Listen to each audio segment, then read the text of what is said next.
Well, it's that time of the year again. Another day, another Marvel movie to talk about.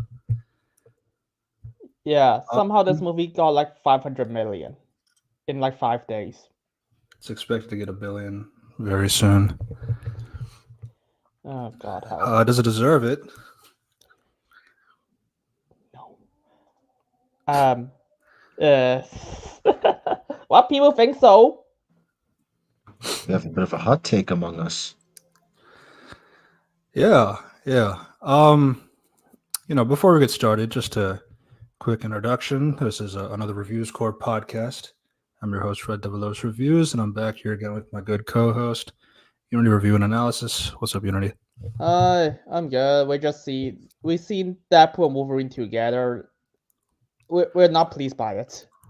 Let's just say. Yeah, but in order to keep the anticipation hot, we're back here again with our good friend, Operation Bagel. What's up, Bob?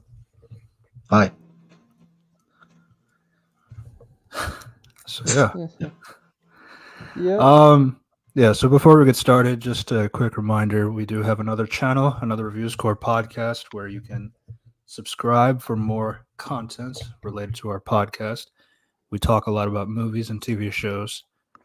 And yeah, subscribe to that. Check out our Spotify. All these links are in the description down below.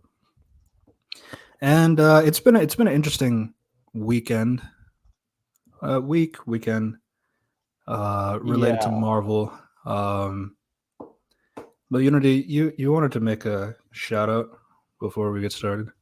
Yeah. So Death Battle is having a crowdfunding right now. Set to in order to save them because they're now going independent with like Roster Teeth basically shut down. So I hope that people just go on to that to not okay. You don't have to raise money to Death Battle, give money to Death Battle for a sake, but I just want you guys to raise. I just want to raise awareness for them, just to spread and spread. Seriously, yeah, that's it. Yeah, just have this hashtag, just spread this around and save Death Battle because they I mean they're not that good beforehand, but now they've grown better and better and they respect a lot of the characters. Yeah, but It's before we start giving an example about a movie that shits on characters, I think we should probably talk a little bit about the Comic Con that happened shortly after the movie. Like it happened in the same weekend where the movie dropped Thursday, and then the Comic Con was that same week. Um, and yeah, if you thought the MCU was desperate with Deadpool and Wolverine, the stuff they announced was it's indescribable how desperate it is. Uh, Desperate. Can it get any more? yeah. Um, so here's a few things, just a few highlights about things that were revealed. Uh, so Cap 4, we got a few things. Um, it's revealed that Giancarlo Esposito's character who was completely added during the reshoots, by the way, so he wasn't in the original filming. Um, they said he is now the leader of the Serpent Society, Sidewinder. It's revealed to be the king. Although it's just funny to me because there's a little literal character named King Cobra on Serpent Society, but all right. Also, wonderful. Giancarlo's playing another villain again. Hooray. yay. That man will never play a hero. Now this news is where I lost a lot. Like this is where I lost any interest in the MCU moving forward. It was the reveal that they explained how adamantium will exist in the MCU. How? Well, apparently the Celestial, that giant thing that's coming out of the earth back in Eternals that have not been addressed for a while, Yep. except for like She-Hulk, I guess, in a Twitter post, I guess. Yeah, that thing is made entirely out of adamantium. Fuck off. Yeah, just So, this is your way to make Eternals important. Okay. Sure. And like, if you really think about it, so if you're saying that Celestials are naturally made of adamantium, well, Cersei's powers are made of a thing. Yeah, you're right. Anti-Monitor, a news article in She-Hulk. It's definitely easy to miss. But yeah, so Cersei's like powers are kind of like she changes pretty much the molecular structure of something to make it Yeah, something different. So if she's using her powers on something that's already adamantium, then technically it's not adamantium anymore. But I guess ignore that. Yeah, that's it's weird because I was like, okay, why would you change it to adamantium anyways? Just change it to. Actually, I do not know what I do not know what molecule she should change it to, but adamantium isn't the best one because it's like a really durable metal and it's not like, as good. Yeah. it's essentially like an alloy in Marvel Comics. Like obviously, like you have things comparing it to adamantium and vibranium. I don't know, but saying like the celestial, the thing that happened to be in the Earth billions of years ago, that just emerged now, and now you're telling me that okay, now it's a adamantium. Yeah, it's definitely a post retcon for sure. Thankfully, Captain Deadpool and Wolverine are safe. It's just a knockoff movie called Deadpool and Wolverine that's in the meat grinder. Good thing. Yeah, fine. Yeah, Okay, this is this is the news that I officially quit the MCU, even though there is something that happens at the end of the to be honest, stuff that's I probably was bad. I was not even quitting because I was so expecting that shit. So it was like because that was so normal for Phase 4 and Phase 5. I was like, yeah, sure, whatever. And yeah, the thing is, like, we knew about this. Like, people have been leaking the plots that, oh, we're gonna go to this. We're gonna finally talk about the celestial that's coming out of the Earth, and it's important because apparently it's made out of adamantium, and everybody's trying to fight for it. Which is kind of like what they saw like test footage of at the Comic-Con. So in the footage, they said that President Thaddeus Ross, played by Harrison Ford now, is talking about the celestial that came out of the Earth at the end of Eternals, and they're making a mass production of adamantium.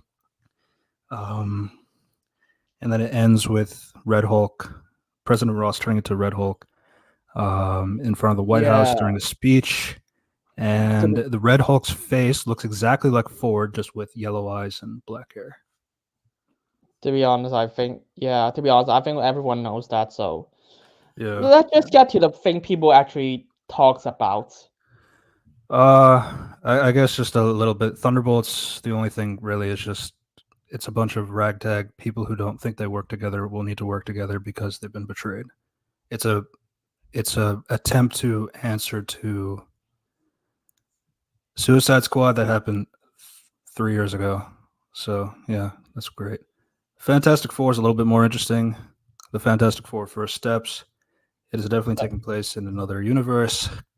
I mean, to be honest, for me, I was like, okay, my only reaction is, what a stupid title. What does that mean? Yeah. So First Steps is like, I guess it kind of works in two ways. Like if you think about like First Steps out there, out in space, or like on the moon, or it's like in the context of like Franklin Richards' first steps as a baby. But I don't know. It's not a very engaging title, but like I get it, kind of a thing. But yeah, and yeah, the big stuff is Avengers 5 and Avengers 6. They're both being directed by the Russo brothers. Yeah, they're back, and they also got rid of Mike Waldron, so there's some good news. I mean, and they get the writer for both Infinity War, Endgame, Civil War, Winter Soldier, and the First Avenger.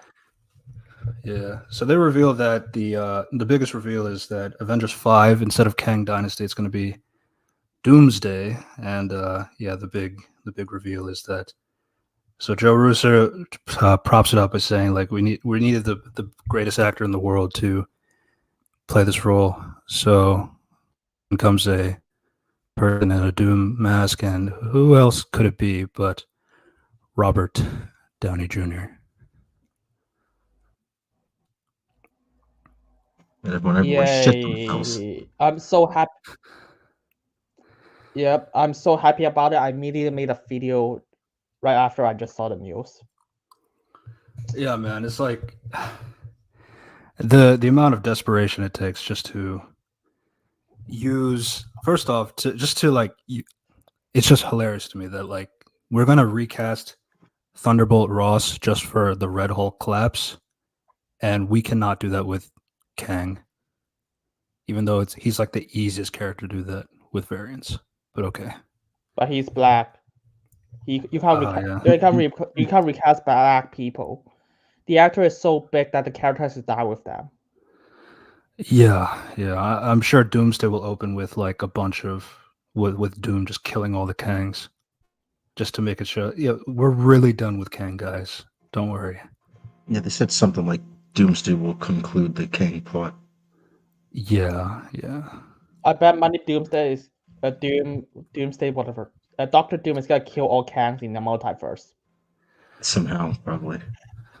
Yeah, and like honestly, my biggest thing, just like just a quick thing to do before we get to the real thing we're here for. I don't know. I find like putting so much focus on Doctor Doom, but like he's not even the Doctor Doom. Apparently, he's like a variant. Is really cringe. I mean, like, why would you want to focus on a variant and not the actual Doctor Doom? That just Actually, the kind of rumor is Robert Downey Jr. is not the Doctor Doom. He's just being controlled by the real Doctor Doom. Yeah, fuck off. Yeah. I don't buy it. And yeah, it's like it's like I know there's a whole conversation about like I'm kind of on the I'm on the train with like it's just cast a Romani actor, man. To be honest, at this point, I was like, Iman Vellani was like found, and she's Miss Marvel, and she did a pretty good job with even though the script is not very good. Everybody loves her. I'm sure you could do the same thing with Doctor Doom. It's not the worst thing in the world. to be honest, yeah, might as well just get the actor who played Doctor Doom in what's it called, the 2005 Fantastic Four, because at least that wasn't as desperate. Yeah, and that's kind of the thing. It's like my last comment on it. It's like you feel like you cast like Robert Downey Jr. for the sole purpose of you want people to know his face. You want the heroes to react to, oh my god, you rip off the mask and it's Robert Downey Jr., somebody I recognize in my world for Tony Stark. I don't know. And like, you see all of the edits of Spider-Man and Mr. Stark, is that you? I was like, yeah, so this is really garbage, man. Yay, I'm happy. So are we gonna be more happy about the movie? Yeah. Wolverine? Yeah, so that's going off of one desperation. So let's get back to another one. So we had Unity had a poll on his channel related to the movie. What do people think about where does the movie rank? So just to give an idea of what I think you should make it bigger. Yeah. There we go. Yeah, so the question was, where do you find the ranking of Deadpool and Wolverine? Better Than No Way Home, 22%. Around Shang-Chi, 17%. Nobody agreed around Eternals. Around Ant-Man and the Wasp, Quantumania, 28%. And worse than Multiverse of Madness, 33%. I personally vote for worse than Multiverse of Madness myself. Yeah, that's basically what I vote for as well. Was like because I was literally looking at the poll, and I was surprised that people actually think a lot more people think that way as us. Yeah, I mean, what would you say your ranking is, Unity? I just said it myself. Worse than Multiverse of Madness. Okay. And then I said around Ant-Man just because I just wasn't sure. Yeah. I definitely have a case for why it's worse than Multiverse of Madness. We'll talk about that during this breakdown. Yeah. Don't worry. Yep, because somehow Death Battle respects like Wanda, Ant-Man, Deadpool, Wolverine, and other characters more than the MCU itself. I was so surprised. Yeah, they're just looking to get claps now. they're not really interested in. The problem is that it works very well. Hmm. Just before we get started, I doubt Doom is going to be a variant of Iron Man, since it's implied at the Comic-Con that Robert is playing Victor Von Doom, but that doesn't mean the movie will be good. Yeah. I don't know. I doubt they're just gonna have like another Robert Downey Jr. and just not acknowledge that he looks like Tony some way. Yeah, I feel like, and it's like, why Doctor Unless Doom? they really do like that he gets scarred so much he's unrecognizable, but I doubt that again. Yeah. And then like he's getting like what 80 million for both Avengers films, and then you just remember that comic writers cannot get any residuals, where they need No, GoFundMe's. way more than 80 million. The 80 million is just the Russo brothers. Oh damn. It's wonderful. Yeah. Uh, So yeah, that brings us to Deadpool 3. So what do you guys think, non-spoiler wise, before we get started? I rewatched the Elektra movie, the 2005 Fantastic Four movie, the 2007 Fantastic Four movie, and some episodes of Bleach the series. Don't get me wrong, they're all not good, and most of them pretty bad, but they're way better than this movie. And good lord, when I rewatch them, I just realized how much they ignore those things. Yeah. What do you think, Operation? What's the official term? Diarrhea? Okay. Yeah. Honestly, the thing is, like, I never really had faith in this movie. I never really had faith in this movie back when it was like kind of accepted that this is going to be Deadpool and Wolverine together. I fully expected it to be like, though the two of them will be fun together, but everything else is going to suck. Yeah, same here. I mean, That that kind of is the case. I still feel like the dynamic is it's good when they're together, but there's a lot of times where they're separated. Because it's too busy sucking off Logan's dick. But we'll get to that. I mean, to be honest, I was so miserable because like the first scene, and I was like, okay, fuck off. I'm done with this movie.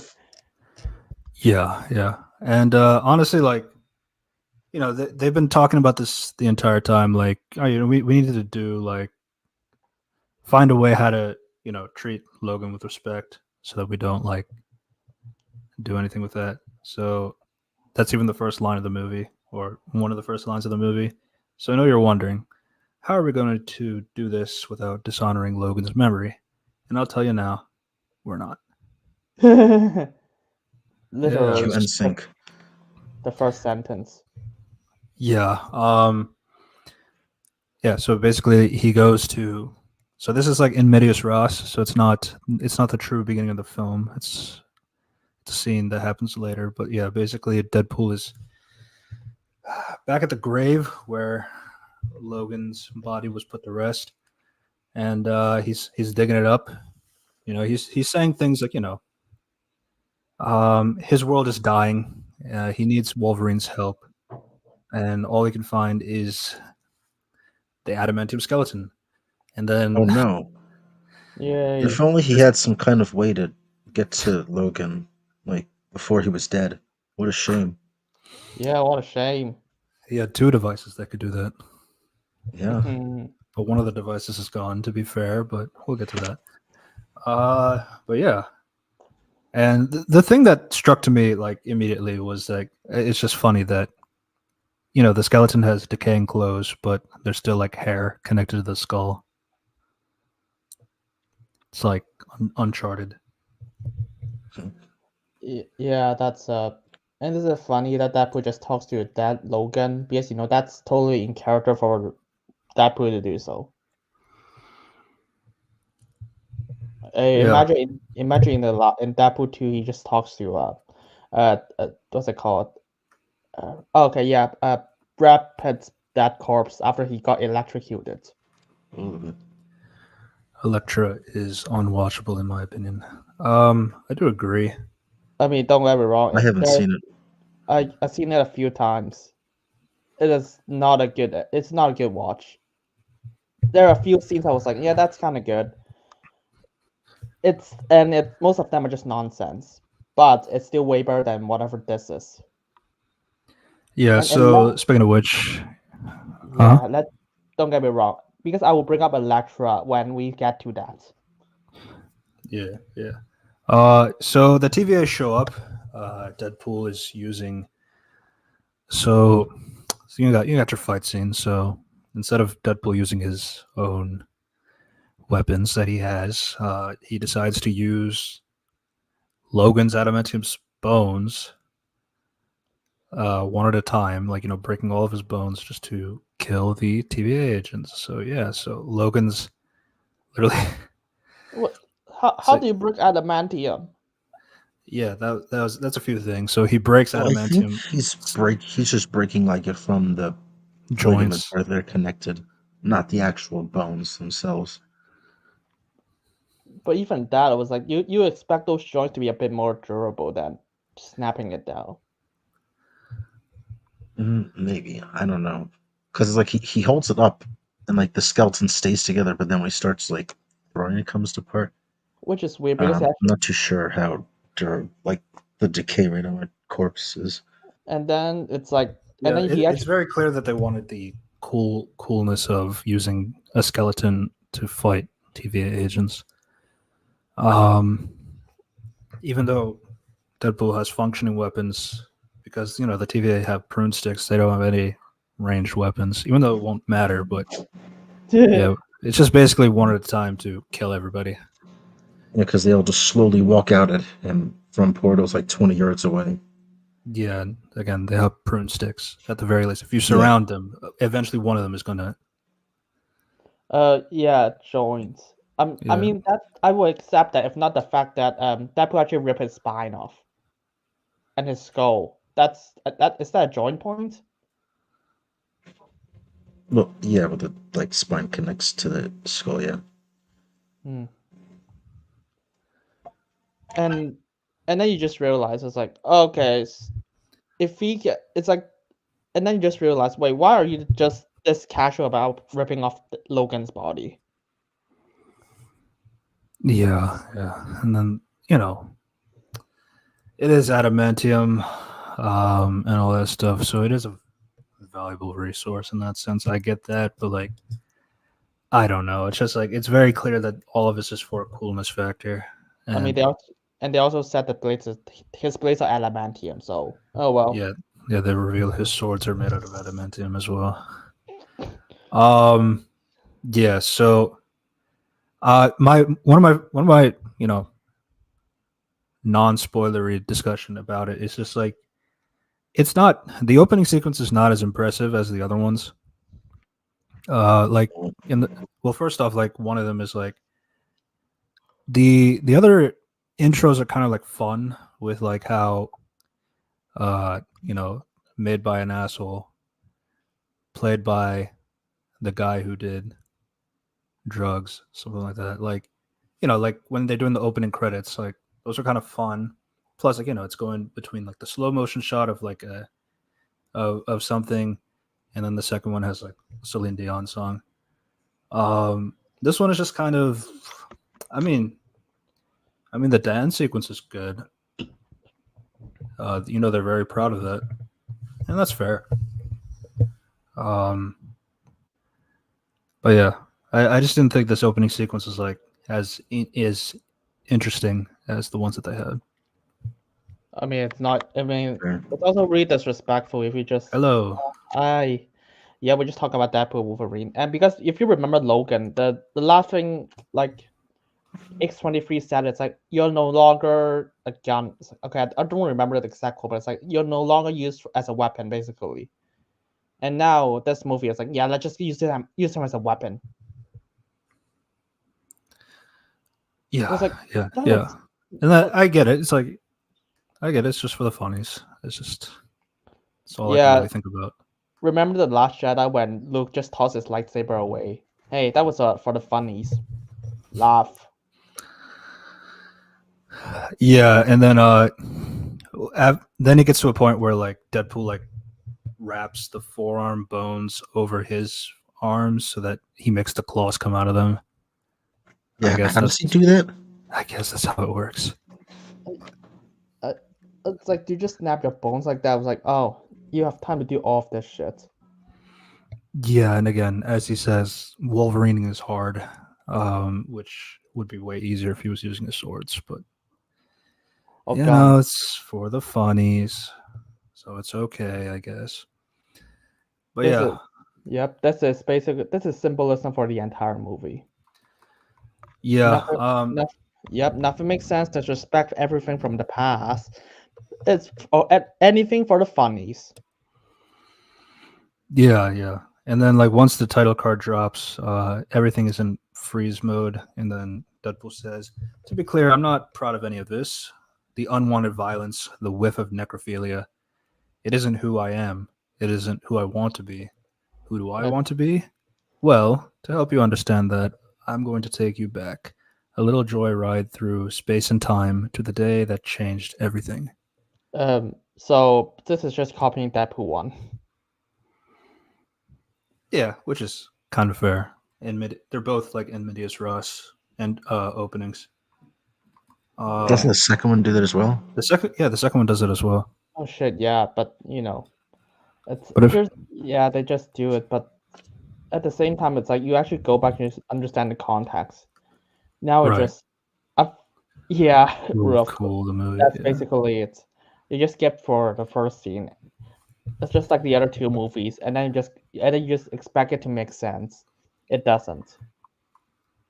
Yeah, so this part wasn't this one is a bit odd. I feel like they should have mentioned, so I know, like, so it cuts to Wade speaking to Happy Hogan. But like if you weren't like really aware, like you might think like the Avengers actually exist in the X-Men universe, which is what I thought originally, but then I realized, like, oh, taking a joyride through space and time. Okay, so he went to quote unquote 616. Fuck off. Yeah, it says like when he's sitting in the office, like it pins, like text on the screen says Earth 616. Yeah, Yeah, I still don't agree with that either. That's that.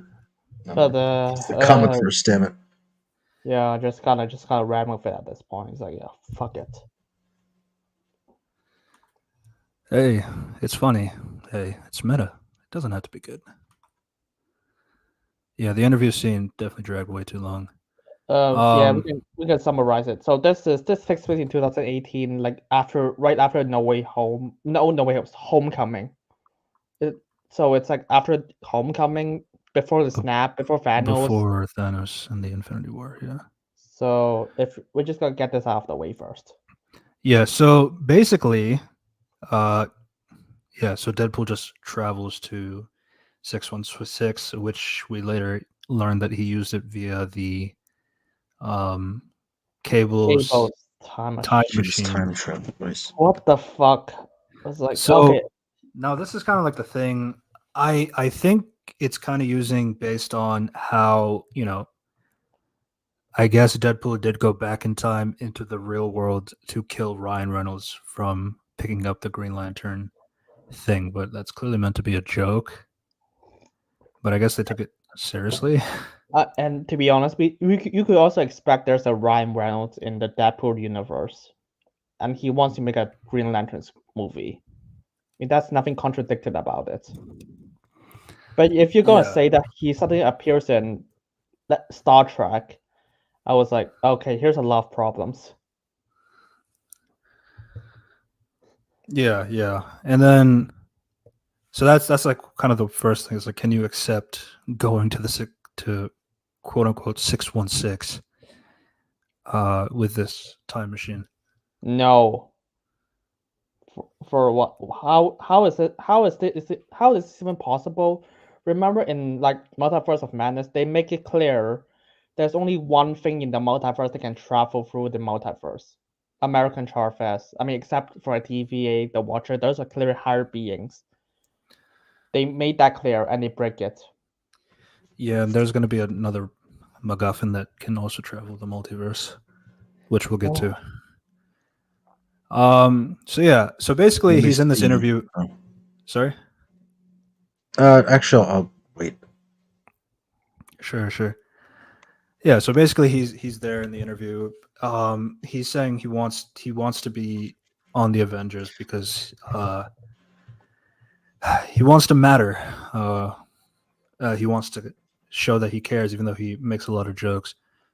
He needs to show his girlfriend that he matters. I was like, your girlfriend never cared about that. Just saying. Yeah, and then She does now. she does now. It's so one of the writers. So there's 5 writers in this movie. 3 of them return from the other 2, which is one, including Ryan Reynolds.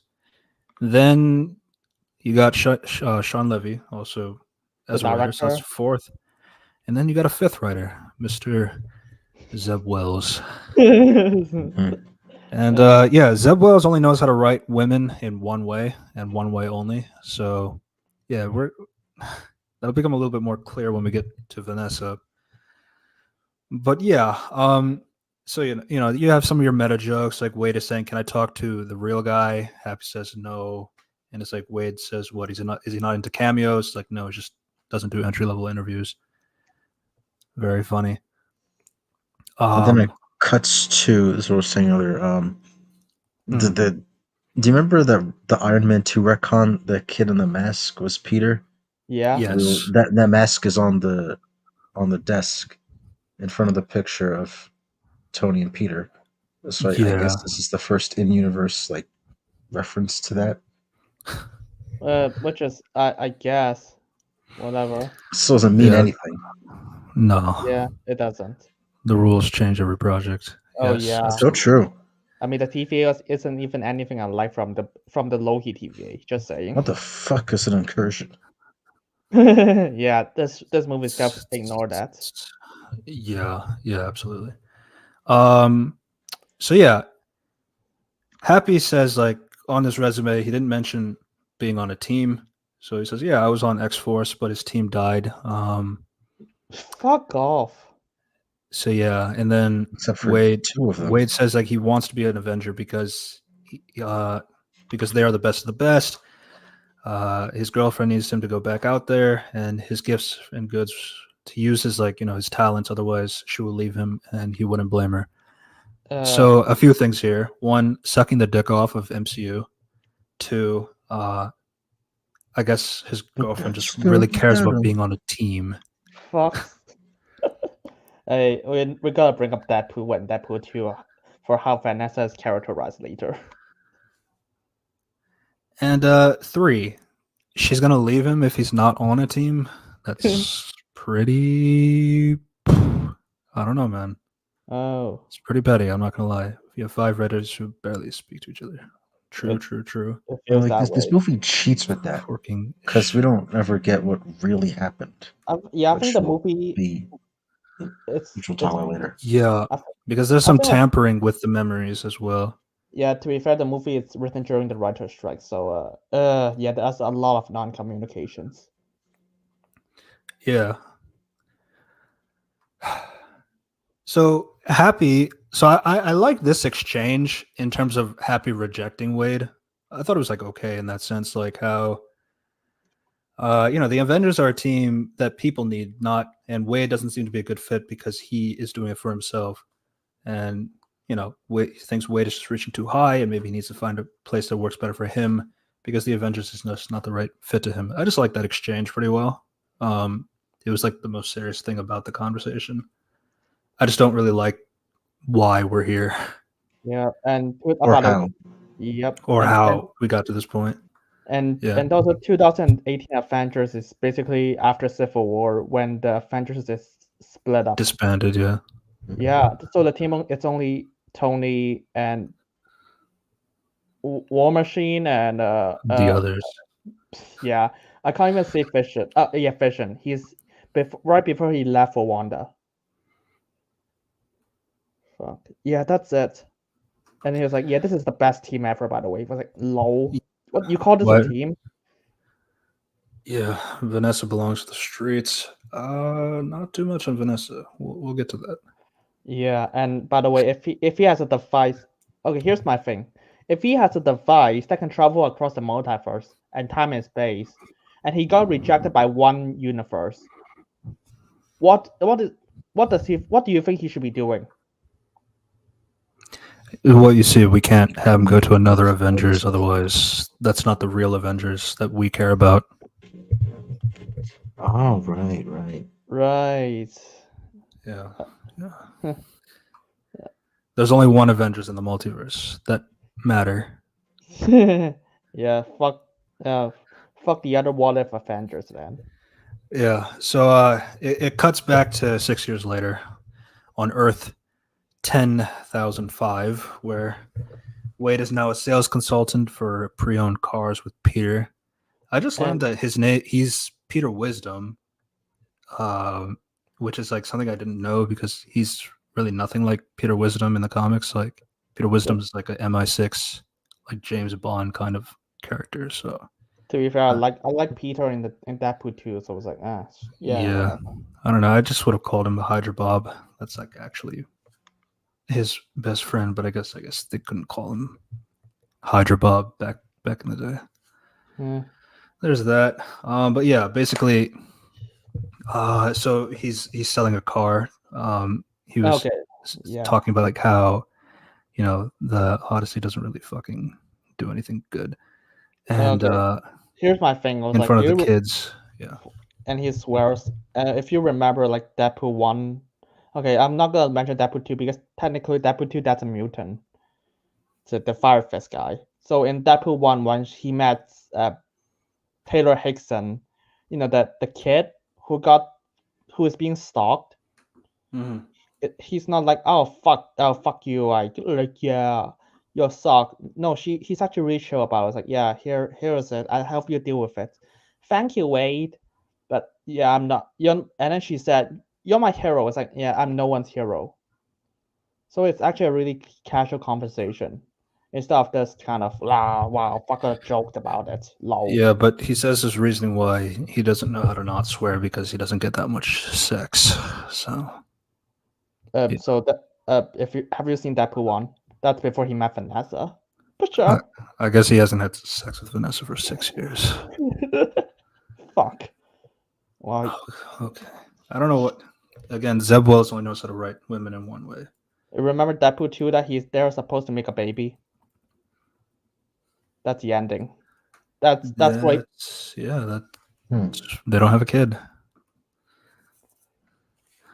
There's like a small reference to it, like he wanted a kid, but like he didn't think he would be a good fit. But like it's like in passing, like you don't really notice it because he's talking about he has a lack of getting pussy. So okay. I mean, I don't think it's like, okay. You literally just retcon the entire relationship. I just hate this shit. Yeah, and you know, so then Peter and Wade have a conversation. He could either get better at sales or go back to being a superhero. Peter keeps a Deadpool costume in his locker in case if he wants to go back out there. Wade says that he's done and he's fine with being done. And even if the sales are not the best fit for him, he will try to make that work. Again, we still don't really get why we got to this point. Well, Deadpool, Deadpool has a stable job as a hired assassin. And he doesn't, I do not see a reason he would give up being Deadpool. He's not getting pussy, man. Your friend is literally Weasel. He's in a strip club. Okay, he works in a bar, and you actually met Vanessa in a bar. Sure, man. You can't just get another girlfriend. She's the one. You want anyone else. Yeah. So there was a bit of a funny exchange, I would say. It's like when Peter is saying, you know, they could still go on missions here or there because, you know, as a human being, like you like to be on missions and stuff and like to help out. And then he says, we're Deadpool. We're the Flash. Yeah, that's the first thing I thought of. Yeah, then Wade said, stop saying that. And he is not even Deadpool anymore. Oh, cool, I guess. Mm-hmm. Yeah, like, get it, foreshadowing? Yeah. And, you know, while Peter talks about Wade's midlife crisis. Wade looks off to the side and he sees. Actually, this is a shot I didn't really notice at the first time watching it. He looks to the side and there's like a bunch of construction workers near the subway that seems to be taking photos of him. So yeah, that's going to be an important location. Yeah, for that's the third act. we gotta talk about that. So, fuck. And yeah, it's like right next to his apartment. Cool. And yeah. So he chooses to ignore it. Then he goes upstairs. He's got a surprise party. All the great ones are there, you know. Yeah, that's all the character. That's the only scene that will feature. Okay, that's one of the 2 scenes that feature all the Deadpool supporting cast. Yeah, they're only here for like 2 scenes. Including Shatterstar, who I guess he also revived. Yeah. Yeah. By the way, Shatterstar, and if you remember Deadpool 2, Deadpool hates Shatterstar. Yeah. No, not anymore. You know, fun fact, they actually did want Terry Crews back as well. But the schedule just didn't work out. And yeah, and also no mention of Domino. No mention of Domino at all throughout the movie. Weasel? Cable. Fuck Weasel, to be fair. Yeah. But yeah, still no mention of Weasel or Cable. Well, you got Cable's reference, but it's more about his device and not about Cable the person. Yeah. Mm-hmm. Yeah. Certain groups have field bases. Yeah. In a rundown subway. That's like near an apartment that anybody could just walk into. We'll get to that. And this is important. This is an important line that I wanted to mention. When they see, the surprise for the party, he says, Deadpool says, "You're lucky I'm not armed. 6 years ago, you'd all be dead." So that means he has not been Deadpool for the last 6 years. So what happened 6 years ago is he was trying to be an Avenger and he got rejected. So even without knowing anything else, he hasn't been Deadpool for 6 years. So you're really going to tell me that not being an Avenger really messes him up? So yeah, just something to think about while we continue on. It'll come back. Yeah, and in the last 2 movies, it's not like he likes to join the X-Men. Yeah. And then, even then, it's like, surely you can find another way to make a team. You have a bunch of mutants in your friendship. Just make a team with them. I mean, you got Colossus, Yukio, and Negasonic Teenage Warhead, and Shatterstar. They are literally X-Men. Okay, 3 of them are X-Men. Buck. Yeah. Wade talks to Dopinder, Colossus, Buck, Shatterstar, Negasonic Teenage Warhead, Yukio, and Blind Al briefly. It's not nothing really characterized there. It's just a bunch of here's some funny things. Yeah, and it's like, and because they realize, fuck, we forgot to write their character, so it's like, okay, here, give them like 1 line each to talk about. Good, move on. Here's a joke. Here's the thing that's happening. It's not even about their life. It's just something I found funny. Let's talk about it. And then Wade just goes to the next character. And then I guess the funny thing was Blind Al trying to talk about cocaine, and then he's like, that's the one thing Feige said is off the table, and then they're talking about all the slang that Feige knows about. I thought that was all right. Yeah. But that was something that they put in the trailer, so it's like I already knew the joke. So yeah. And then here's the big one. Vanessa and Wade have a conversation. And Vanessa says that, she got a promotion at her job. Seems all fine. Now she's dating somebody at the moment. And what? Yeah. She says the guy is kind and hasn't got her shot yet. With a very so. Oh fuck. Yeah. Why did you do this, man? Why? It's like Seb. Okay. If you remember in the first two Deadpool movies, Vanessa is really caring of Deadpool because they share the past childhood trauma. They actually care. They actually understand each other for how broken they are. And even after Deadpool faked his death in the first movie and almost got her killed in the third act because technically this is the doing by him, she still forgives him afterwards. Yeah, that was a pretty good one. Yeah. So, and Vanessa embraced him back, knowing that even though he faked his death and he almost got her killed. That's the first Deadpool movie. And in the second movie, she wants This to. the second movie is just it's so clear. It's like you you died. He went back in time to save you. But it's like, okay, so just because you save somebody's life. But this isn't like a typical thing like where, oh, you saved my life, that doesn't mean I have to date you. Or anything like that. I get that logic, but even then it's like that doesn't apply because they clearly had a relationship. They talked about wanting to have a baby, things like that. But then obviously some other stuff that I mean, you also want to mention. yeah, she. Okay, so remember in the first movie, okay, they because in the second movie it's implied they got married. It's kind of weird because like if you want a baby, you guys should have been married already. And so, Well, but yeah, to be fair, you don't have to, but yeah. it's because in the first movie that she actually proposed to her, but whatever. So and then Vanessa said, "Well, at least this guy didn't shot me." Oh, yeah, Aha, yeah, funny. funny guys, because because Deadpool is the person who shot you, and not even though he's trying to stop the killer from doing so, and he actually did. So Unity, you watched the Deadpool movies more recently than I have. I'm really going off of memory for the most part. Do you think there's any sensible reason why he would want to be an Avenger from the last two movies, or why he feels like he didn't matter after those last two movies? Absolutely not. Yeah, I have no idea. the only Because thing, he the problem is like there's something going on, but it's like if you attribute it to the last 6 years, he just been down.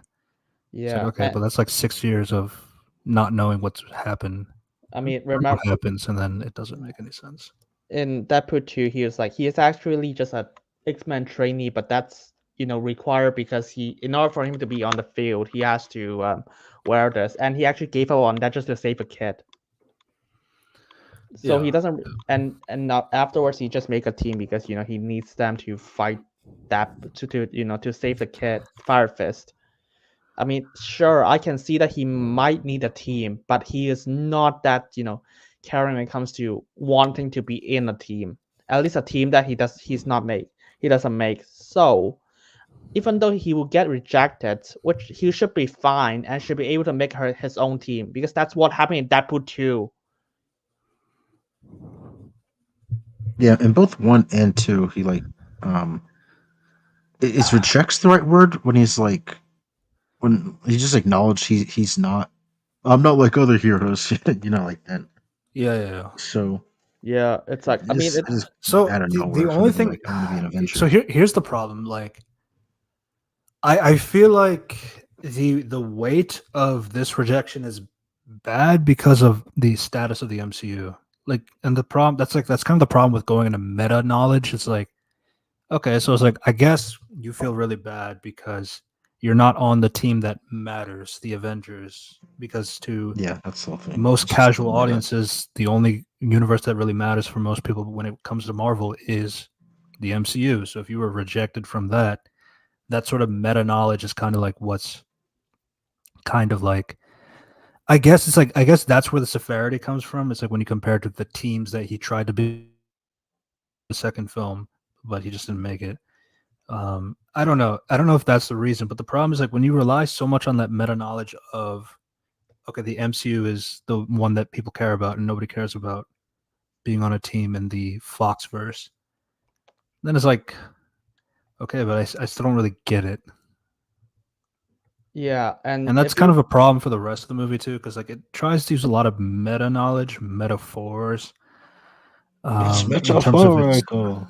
yeah, yeah, I mean, in the first movie, it's about Deadpool accepting himself. Like, he's fucked up. He's not a good person. He's not an X-Man. He actually kills a lot of people.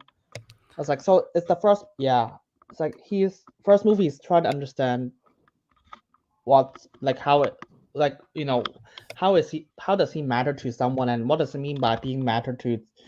And you don't have to be mad. You don't have to matter to everyone. You just have to matter to people who cares about you, like Vanessa.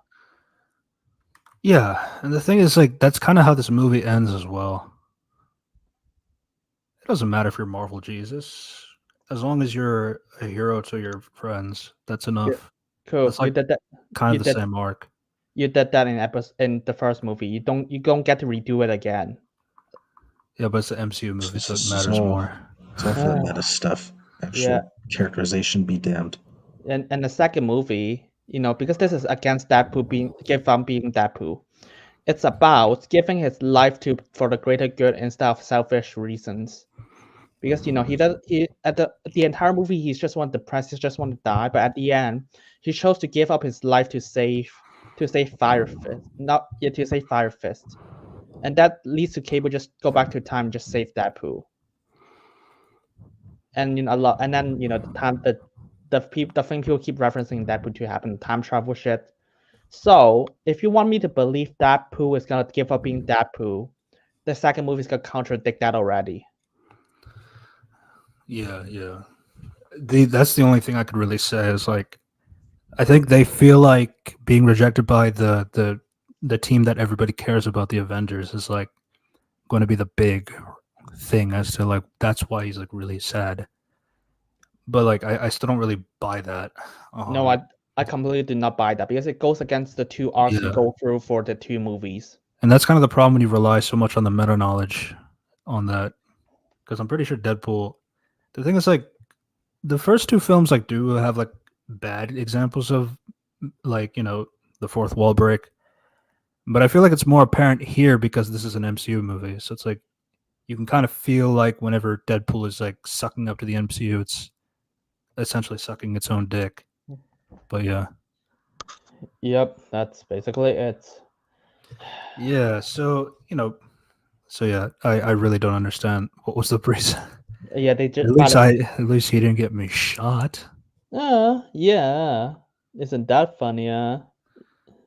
Look who's gonna forget about that guy in the third act. But okay. Yep. But And yeah, they Wade.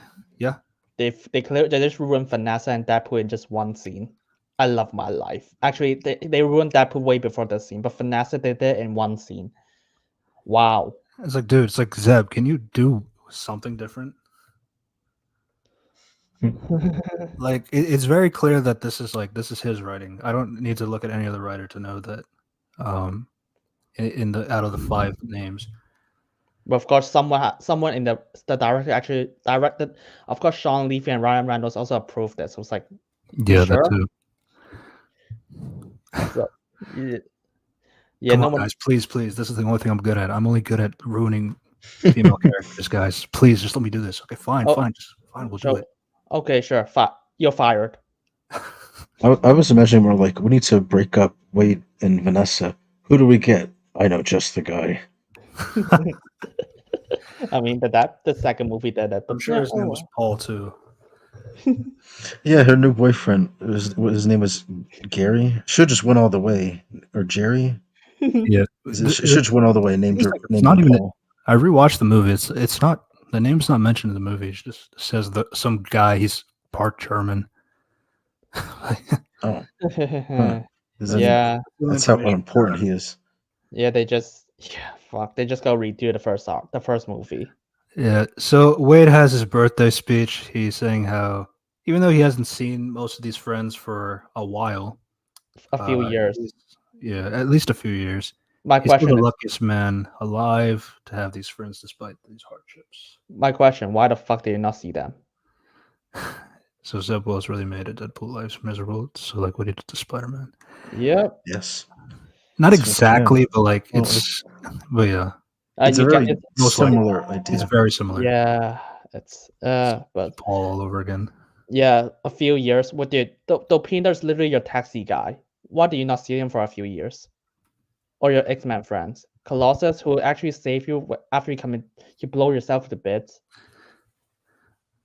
It's like, Blind L, the person he's living with the entire time. yeah, that's his roomie. Even with that, it's like, I'm sorry, but like Colossus can't speak up for you either. Like you can't join a team. Colossus can't help you with that. I just find it hard to believe. Yeah, and of course the worst thing is no one actually checked up on Deadpool, and he doesn't mention like any other friends in the past few movies. So it's like I was watching this. It's like, okay, this is such a nostalgia. You just try to bait something from the last movie, and you didn't commit to it. And what makes it worse, you actually retcon a lot of things in order to make it work, quote unquote work. Yeah. And then once he blows out the candles, somebody's knocking at the door. And it's the TVA agents. They show up at Wade's door.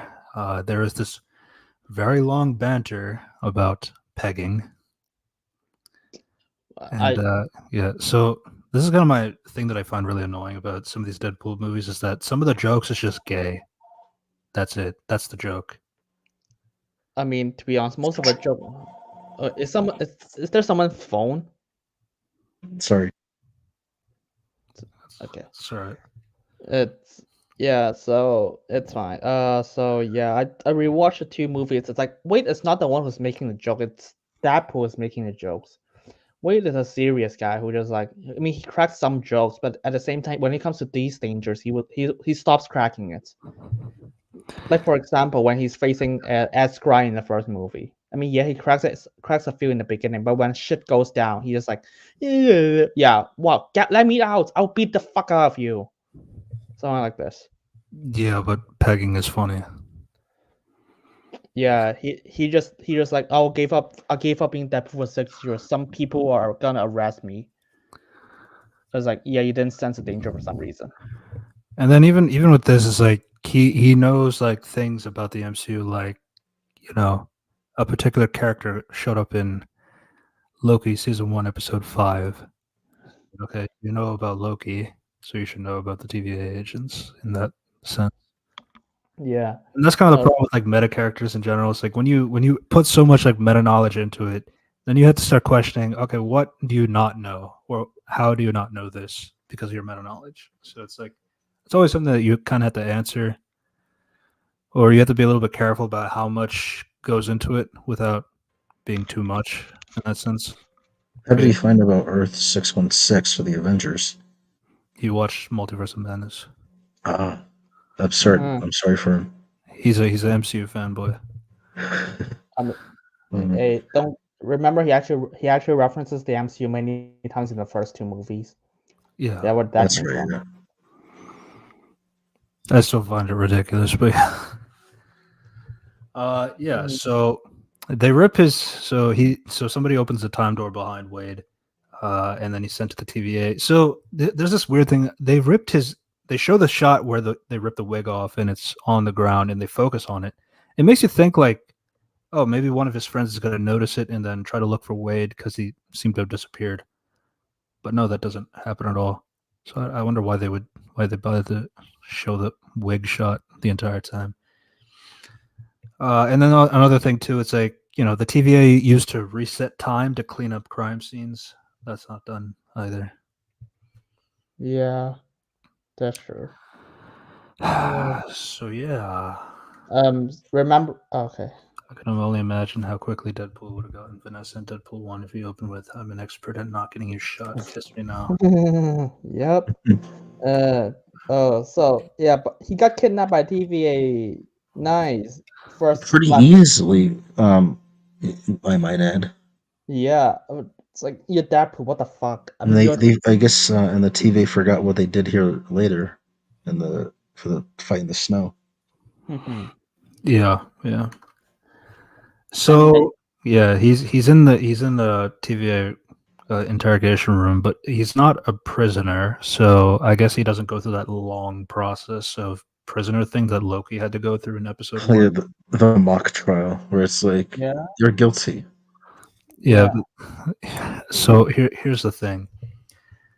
So Mr. Paradox, who is Okay, who's an original but- character, not a no. comic character, from what I know. Yeah. But even still, I was like, you should put a time collar on him. That is procedure when you arrest someone.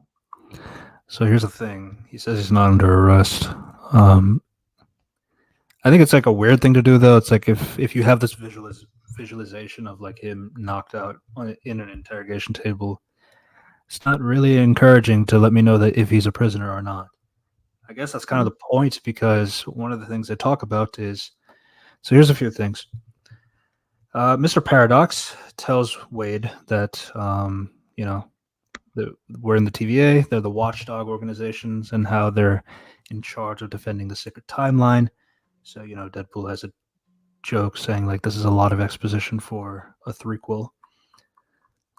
I guess, like, just in case for those who didn't watch Loki, if you watched Loki, this isn't very helpful for you. No. So he asks, like, if he's here because of using Cable's time machine. He only used it to bring people back to life, and then destroyed it 6 years ago. And so here's my thing. Okay, so you have Cable's time machine, and you break it. Okay, and then this is my other thing too. It's like, one, I really hate the TVA being multiversal. That is just something like, I'm not going to go too much like comic side or anything like that. Even though because we also did a stream for Loki season 2, so if you want to go, we talked about it before, yeah. Yeah. Yeah, but making it multiversal, like they know what Wade did in Deadpool 2, basically, about going through the multiverse and or going through the timeline and messing things up. But even then, he says like that's not. Yeah, he says like you messed up a lot. You really fucked your timeline, but that really doesn't matter, man, because we want you for something else.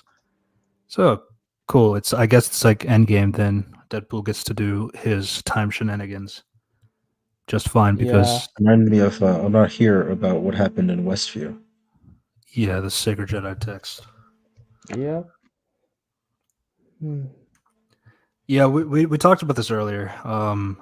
Cable's time machine is kind of like can travel the multiverse. Because universe timelines it's all the same. Yeah, that's I think that's mainly it. And then which will be a prevailing problem if we with the comedy as we move forward. Yeah, pretty much. If you scrap Wade retiring from Deadpool and Vanessa leaving him, you can make the movie good while keeping the general story we got. So it's really dependent, man, because like it's a lot more because there's a lot of reliance on like specific characters that are introduced in this movie, which we'll get to. Yeah, and it's like even if he doesn't laugh Vanessa, it's like he also retired as a superhero because of Avengers shit, which is also out of character as hell. Yeah, and the other thing too is like this is kind of like the only characterization that Deadpool really has. It's pretty much anything that was in the first act. That's just pretty much it for his character. Yeah, I mean, you have things going on, but like really, a lot of the focuses on Wolverine in this movie, and Deadpool's like things is just kind of like things just happen to work out for him in the end, even though he didn't really do anything super special. I mean, deserve it, but like, yeah. I mean, if I want to make a movie, I was like, I'll probably just start the movie. If I try to make it like this, I was like, I would just probably just have them suffering from because Deadpool and Vanessa, one of them used to be a stripper, so he has a device that makes him unable to get pregnant, and Deadpool is a what's it called mutant. So they get this. They have a baby, but the baby died of what's it called? Unpregnant. Being unpregnant. What's the term for it? Miscarriage. Premature miscarriage. Miscarriage. Yeah, died of miscarriage. And then you got a lot of depressing stuff if you want to do that. He died of the miscarriage, You got to keep the Deadpool doesn't have a baby in the comics, and you got to keep the depressing stuff he's going through. Yeah, So I could see that. yeah, if you want to keep it in line with the second movie, because the second movie they actually want to have the baby, and he actually names it already. So it's like Yeah, it's kind of wild out. You don't really get this at all in this movie, and it's like, oh, it happened 6 years later. I mean, yeah, but like you can reference something that happened 6 years ago, something like this. yeah, So yeah, I'm not really. It's a really weird thing. yeah, that's what I would change if instead of just break up for Avengers reason. Yeah. Hmm. Yeah. So Mr. Paradox says that even though Deadpool really destroyed that stuff, it doesn't really matter because they need him for some other reason. So Mr. Paradox says he brought Wade here because he is going to be an important piece for the entire sacred timeline from a possible grisly fate in the future that he will need the help to avenge. So yeah, basically it doesn't matter about if you're a variant or from a different universe than the MCU. As long as the fans want you, you will be in the MCU movie in the like this is basically a predetermined future. I He's love gonna my life. he's gonna be an important character for I guess Secret Wars or whatever that shot of where Thor is holding Deadpool's corpse or dying corpse basically like because it's a repurposed shot from Thor Dark World, so of course they didn't film it. um yeah, so he's going to be important in the MCU, so that's why we need you now. Hmm. Why? The- Yeah, this is what the TVA has too much like they're like gods. Like everything is determined for you. You're gonna do this. I mean, of course, Deadpool is fine with that because he wants to be an Avenger and all. Cool, whatever. But like, there really is no like. So Deadpool being in the MCU is not going to be an incursion, I guess, because it's because they don't remember what predetermined. those are. They don't know what that is. Yeah. No, but it's like somehow the TV doesn't know what an incursion is. So it's like, oh well. And the second thing is, why the fuck we hire Deadpool? If you want to do it, if you want someone to do a job. Yes, Die, but Vanessa's hot. That's the difference. So it's not Yeah, gonna. Yeah.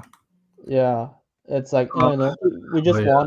they want you in the future. Low. Oh fuck. No, let's not get Thanos to do your work. Yeah. Mr. Paradox says that they've been watching this Wade variant for a while, and they could see him being a potential important hero moving forward. And then, yeah. Mhm. Didn't this guy stop being Deadpool for 6 years? Yeah, why are you doing this now in 2024? Why couldn't you do this back in 2018? Yeah. What did he do now Yeah, that I don't makes know. you think he's super important? And that's kind of I my thing don't too. know. It's like there really is no justification as to why it's because we're in 2024 now, so we just gotta move things across. Or it's like you have to think in the context of like, okay, it takes a while to make a movie, so you just kind of have to skip through the time until it's the next year or the next whenever it is. I mean, they didn't age a bit, but you can actually take away right after Deadpool 2. But oh well. One of the higher ups of the TVA learned Deadpool being put in the MCU since he is not from that universe. They So the thing is like, so there's two things here. One is like there is some truth to it because as Paradox showed that he is important for the future. But on the other hand, it's like there is this thing Right, that for apparently the some reason. supervisors don't even know they're trying to talk to Deadpool right now. yeah. But And that's yeah. something that we'll talk about later. So there's like a few contradictions going on here and there. And I'm by the I'm not way, really sure what they're going for, and it happens a lot in this movie, by the way. yeah, and let's go back to the camera stuff. Yeah, Why would the TV need to do that? They are literally just multi-celestial beings who can just see the fucking MCU through that high tech skies, heaven dimension shit. This Because is they don't need a camera person. it's also bizarre because like this is what Feige was, Kevin in She-Hulk. Oh Yeah. yeah, the robot. Yeah, the robot Kevin in She-Hulk. The TVA has the exact same setup too. So it's like, okay, then who is the superior being? Well, It's got to the be Kevin. TV don't know about Kevin, I The guess. TVA can't know about Kevin, Yeah. but they know about everything in the MCU just like Kevin. I don't know. It's just Layers upon layers of they just keep overseers. creeping up these like powers for like the TVA to have. That just makes no sense. The more they keep doing things, Yeah. I mean, TVA doesn't even act like TVA in It's the like- two Loki movies. it's like bad anime where it's like the power creeps just get crazier and crazier. Episode by episode or like season by season. Yeah, it's pretty much the MCU nowadays. Yep.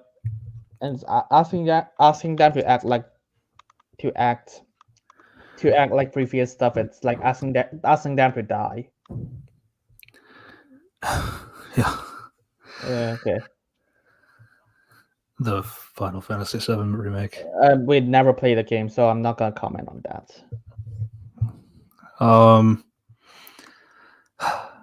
Yeah, so Paradox also said that Wade was not supposed to see the Thor future. So now that's like something that's in Wade's head, but it doesn't really bother him either. He just references it from time to time, but it's not really a big deal. But yeah, so Paradox says that he knows that Wade was rejected 6 years ago by the Avengers. Of course he does. Because he is not ready, and they believe that he is ready now to leave his timeline. So what did he do in 6 years that makes you think he's ready now? Being a depressed car salesman. loser. I don't know. Yeah, but we just sell a bit more houses or cars, maybe.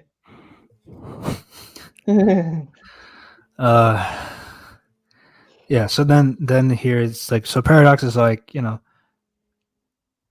like now he should leave his timeline and join the greatest universe of all. So yes, remember this is an MCU production calling itself the greatest universe of all. And this is not a fourth probably- wall breaker. This is Paradox saying this line. It's probably meant to be like a joke, self-indulgent, but it still just feels just like masturbatory. Yeah. They wanted to be in the sacred timeline. So like, just say the sacred timeline with dipshit instead of the greatest universe of all. Honestly, I'd accept that. Because it's the meta theme that, you know, The MCU that the other movies don't matter what the MCU does, but then he learns to matter himself, whatever. Anyway, yeah. To be honest, if you've seen What If season 2, it's like this MCU kind of sucks because like every universe is able to kill Thanos so easily. See, the thing is, Deadpool's going to mention that like in the third act, so we'll get to that. We'll get to that. Yeah. So Wade is very happy about doing this. You know, he does a fourth wall break where he grabs a boom. Suck it, Fox! I'm going to Disney World. Yeah, that's kind of funny. I appreciate it. Yeah, so Wade gets tailored into a new costume with adamantium katanas, and then Paradox sends him. Wait, and guns. And remember, guns. PvP doesn't use guns for some reason, so they have guns apparently. Oh yeah, that's a good point. TVA doesn't use guns, but they give Deadpool his guns. Or his tailor that's predatory does it for him. I don't know. It's just saying if you actually have TV use adamantium bullets, that's make them a bit more intimidating in the last two Loki shows and this one. Yeah, and I mentioned this before. The TVA have like guns, like laser guns in the comics. So yeah, I like the Disney World line. The best way that could make the multiverse Deadpool story work is to kill off the TVA and replace them with an organization who's much less confusing and plot breaking. Yep, basically. Clearly, guns are better than batons are better than guns, of course. Again, you can make the baton shoot lasers. There's no rule saying you can't do that. Oh, like the Black Panther spears in Infinity War. Black Panther, yeah, exactly. And then they never. I don't think they ever do that again. Of course I not. don't It's in the remember. movie. No. No, because Wakanda Forever has to retcon that shit for some reason. Because not Yeah. traditional enough, I guess. Yeah, yeah. So so basically Wade is like, now that I got my new costume, just take me back home and let me tell the friends that they're getting upgraded. And then Paradox is like, I don't think you understand. You're you're not gonna be able to go home because it's not going to exist soon. Come again? This time in my ears. Yeah, I know humor's subjective, but that got a chuckle out of me. yeah. Yeah. Mr. Paradox explains that Wade's universe is decaying because their anchor being, an entity of Oh. vital importance, that when they die, their whole world withers out of existence, has already died. My God, why? Okay, my first question already. Ignore the anchor being shit. Why did you tell? Why did you tell Deadpool all of this? They need a movie. That's true. Yeah, instead of just saying, "Oh, actually, don't worry about it. We gotta help you in the same. We gotta bring Like your friends the to thing a is, like universe." Paradox tries to lie all the time in the movie. So I really don't understand like why he needed to be honest about this. No, Like, just there say, was a I way don't to know. lie about like, oh, it's like you can come and not your friends because of this reason. Even if it's or not the exact reason, it's like they wouldn't be able to survive or in the yeah, sacred timeline. or just say that or just say that. Oh yeah, we gotta bring your friends. Don't worry about it. Just help us do your job. We gotta do it later. Or they actually are, meant to be you know, they might Yeah. cause an incursion. Yeah. You could have at least said that. Oh, We can't do that. yeah, there's really no reason why you couldn't bring the friends. Yeah, Nexus being all over again, but worse. So the Nexus being is like, so Well, this is something from the comics, but like I don't think the MCU has done a good job explaining it. Nexus beings are basically like a powerful entity that is kind of like consistent in the multiverse, but like so you have like characters who have like such a high level power level. Um, it's kind of a few things like to mention about that, but like that's like something that's actually you could kind of talk about for absolute beings or anchor beings. It's like the problem is like it's literally so let's use our meta knowledge again. For the last 24 years, who is the X-Man that people like to talk about? Wolverine. Yay! It's, Of it's course. clearly Cyclops. No, no. It's Storm. Duh. Yeah, yeah. So it's like making an anchor being is like, oh, the most important person in your universe, the Wolverine has died. So it's like, oh, so it's another way to suck his dick. Yeah, it's meta. Yeah. Get Yeah. it? Because once Wolverine died, people stopped caring, aka the universe died. Yeah, I get it. So I we love. make it a real point in universe. Yeah, Which is rewatch weird Logan. because Deadpool 2 came out after Logan. And by the way, if you remember Deadpool 2, the first scene, it's basically showing that Deadpool knows that Logan died. He got his heart Yeah. stabbed by a breach tree branch. That's the first shot of Deadpool 2. Hmm. Yeah. I was like, okay, you fucked that up already. Yeah. So here's the other thing too.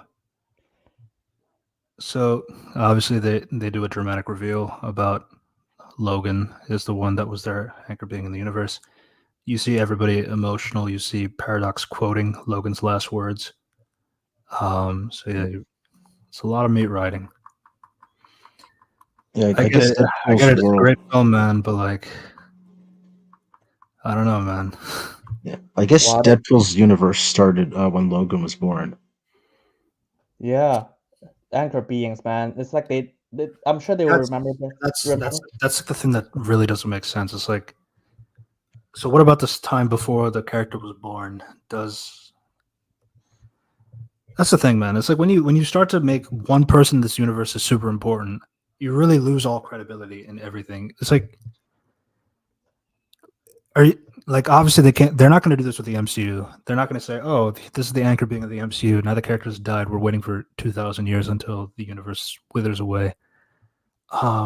And then again, they also use the 2,000-year rule, so like they can just say, "Oh, see, there's still plenty of time before the world explodes or before something happens where the universe is Or they're going to banking on implode that. one day." I guess. Yeah. Yeah, so he just like, oh, because you're anchor beings. Oh, the universe gonna die in 2,000 years. Okay, cool. I do not believe a second the future MCU starts gonna remember that. Yeah. So if Logan takes place in the same universe as the Deadpool movies, it doesn't make sense to the Colossus and the X-Mansion shouldn't be able to exist due to food poisoning of the mutant gene. Oh yeah, fuck. I didn't Yeah. remember. So This is what whatever. I'm gonna mention This is later. something that Days of Future Past is kind of like a weird thing. It kind of like reset everything, but it also didn't. Yeah, I'm gonna talk about Deadpool Logan. Deadpool is like a big example of this. Yeah. So in the first two Deadpool movies, I was like, it's there's a leeway because it's not entirely confirmed when it's Logan. The Deadpool movies takes place inside the Logan universe because Logan is already a separate universe.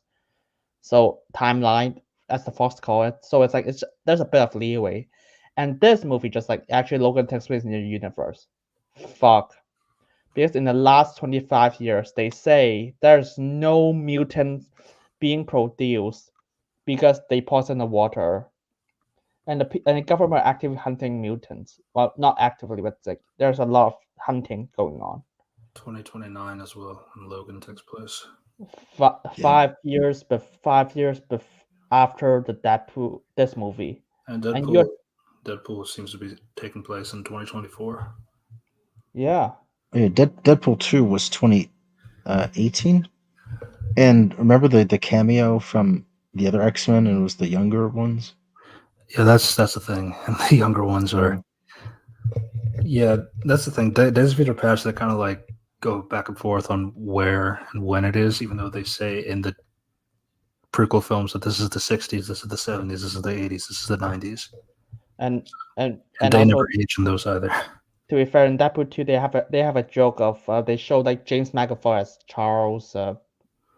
as it's like the Yeah, guy the- from the guy from Ready Player One as Cyclops, and Yeah, this they is have the younger cast. in 2018. And now we know now it's 2018. So I guess they didn't Ralph finance Boner. Ralph Boner. Don't forget that. about Right, him. yeah. All right. Kind of an anecdote. When a friend of mine asked who the Fant Four Stick That's actually forced. was, I told him it's Dr. Doom because we didn't see the gang. Yeah, their universe died right before he could say that again. I really wish. Say that. Yeah, I would like Miles Teller back as the Maker. That would be really cool if they were to ever do that. That's a multiverse thing that I would Yeah. like, not Well, Doctor but Doom played by Robert Downey Jr. He'll be killed in one scene, Yeah. Yep. as with the track record of Fantastic Four cameos so far. Well, not like one scene, like after like a few minutes. Yes.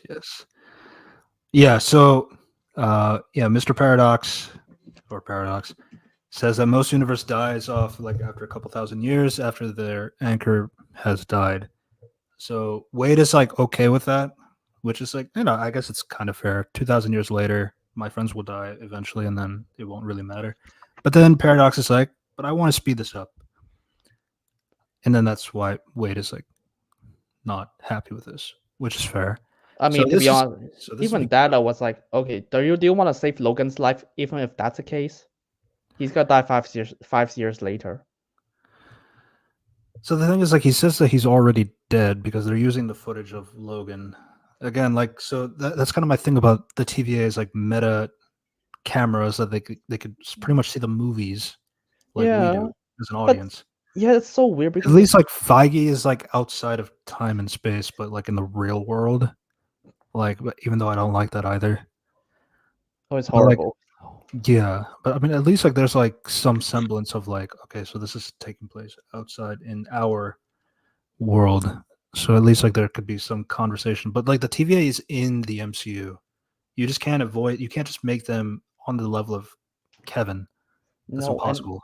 and they just like, oh, you actually retcon the fact. It's like, oh, he's gonna die in 2008. It's like, dude, Logan takes place in 2009, 2029. That put this movie it's 2024. Why the fuck are you saying your universe is dying? That doesn't make any sense. Deadpool knows that there's 5 years. He could have do something to save Wolverine the entire time. This is not. He shouldn't be like, yeah, whatever. But the thing is, his death has already happened in the future. Like even if you see that future events, like that's already happened. Again, it's that predeterminism thing, But which is not. a thing. Yeah, I forget. Did the TV like see, like, did they see the timeline events in quote unquote real time, Yes. or do they always know all events that are going to happen in a timeline? Because if that's the case, don't they know that are all of them already dying? Yeah, that's to be honest. He just phrased like, yeah, but the sacred timeline will keep going because it's the greatest universe of all. Yeah, because like if that's the case, every universe should be just saying, yeah, it's dying because it's gonna die in the future, I guess. Well, your future, I guess. It's like okay, and that's a thing. Anchor being is also not never mentioned in 2 seasons of Loki. You think this is significant? It's like, oh fuck, the universe is gonna die. Which honestly, it's like this goes back to the meta commentary too. It's like it makes sense. I'm only going to say it just for like the sake of a conversation. It makes sense to have an anchor being quote unquote for like this universe because it's a branch line, and everybody likes to suck Logan's dick.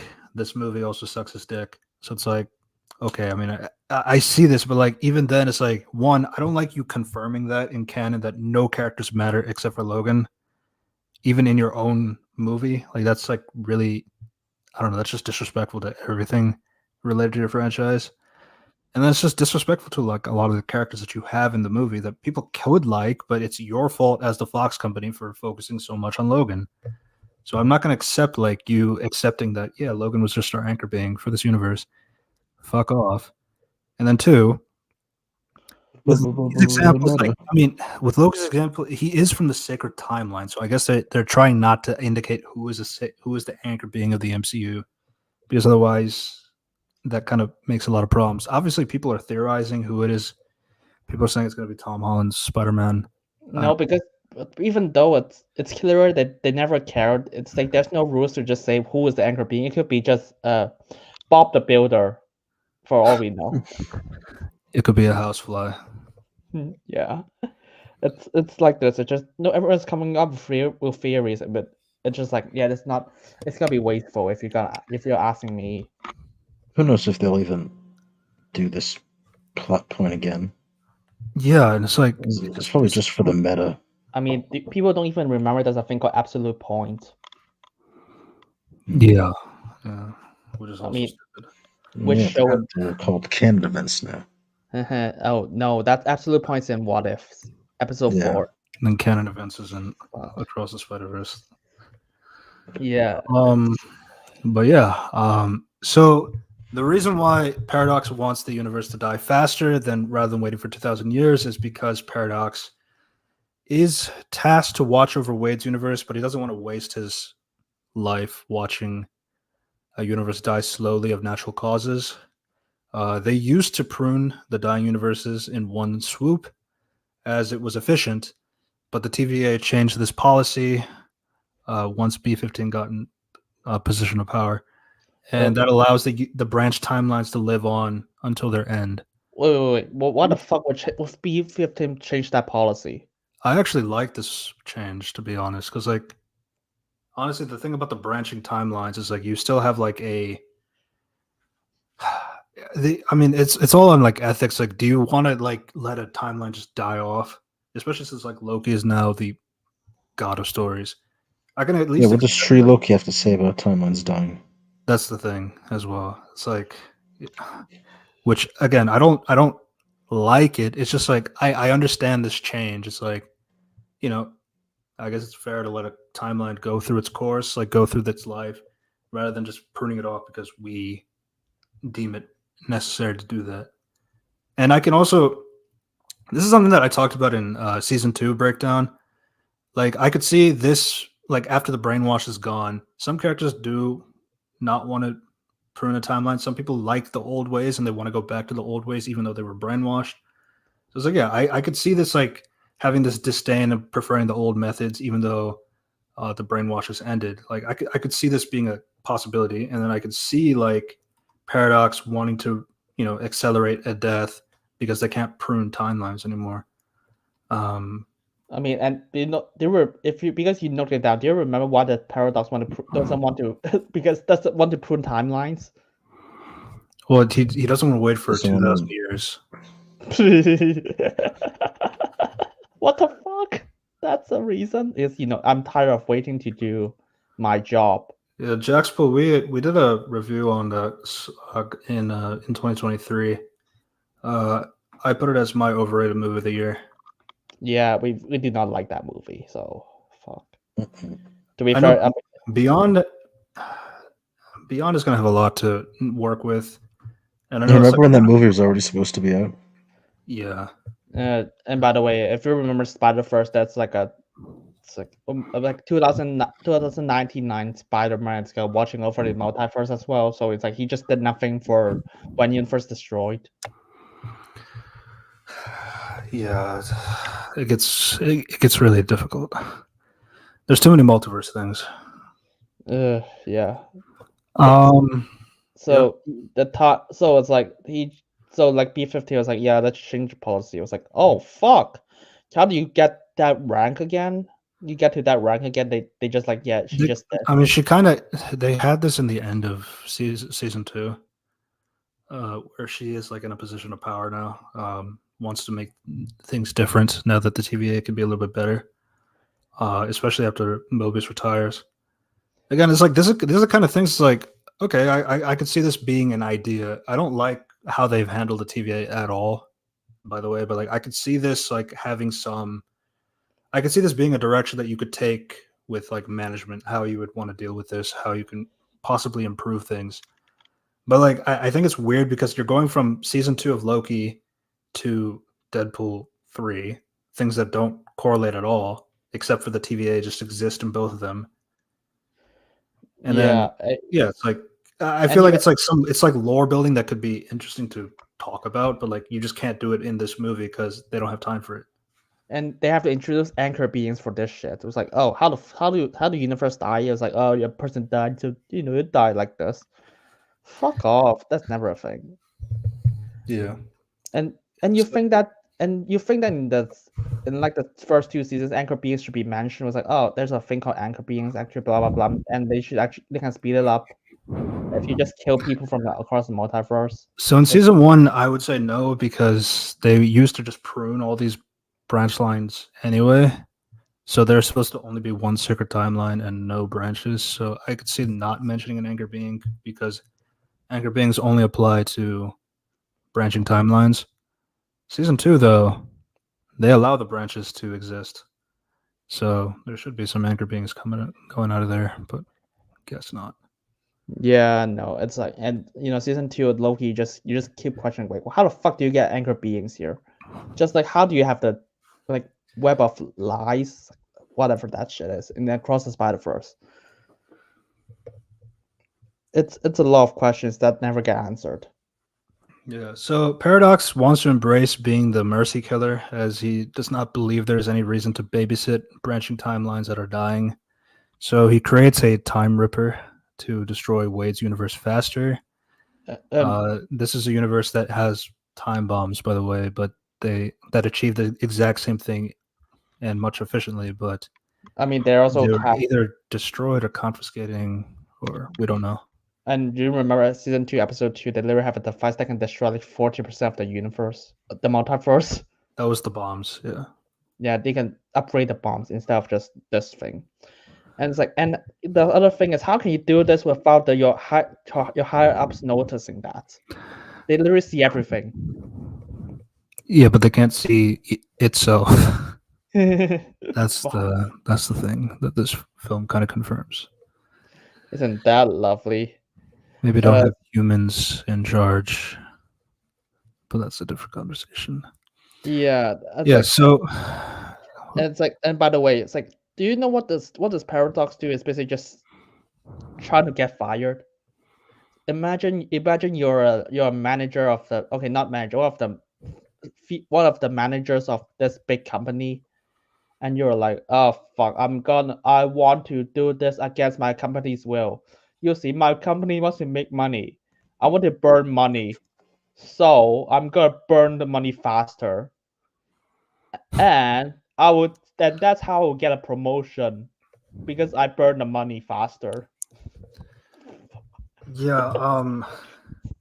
So it's Imagine like it's a motivation that I can see making sense. It's just like I think it's too much for this movie to go through, especially since like they clearly don't care about the TVA, and like but that's kind of like the problem with like villains in general nowadays. yeah.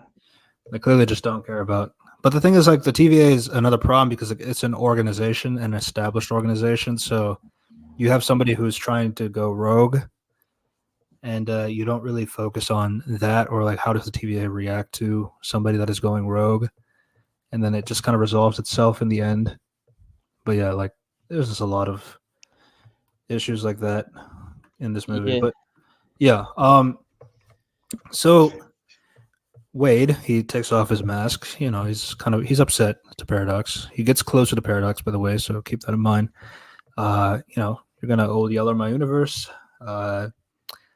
He said, you know, you can go back to your universe and die with your friends in 3 days, or just join the sacred timeline, and then you 3 days? What the fuck? leave your insignificance and mediocrity. The movie never questions why his friends just can't go with him to the sacred timeline. No, he just because The they only incursions are never mentioned or suggested in this film at all. no the only explanation is this guy's an asshole, so that's why. Yeah, yeah. So Deadpool says he's going to look for a Wolverine. He breaks Paradox's nose. Again, remember, Deadpool just walks up to him just fine. Oh no. Breaks the nose, knocks the time pad out of his hands, and then uses the temp pad to escape. If only you have the time loop thing in the first episode of Loki. That would be better.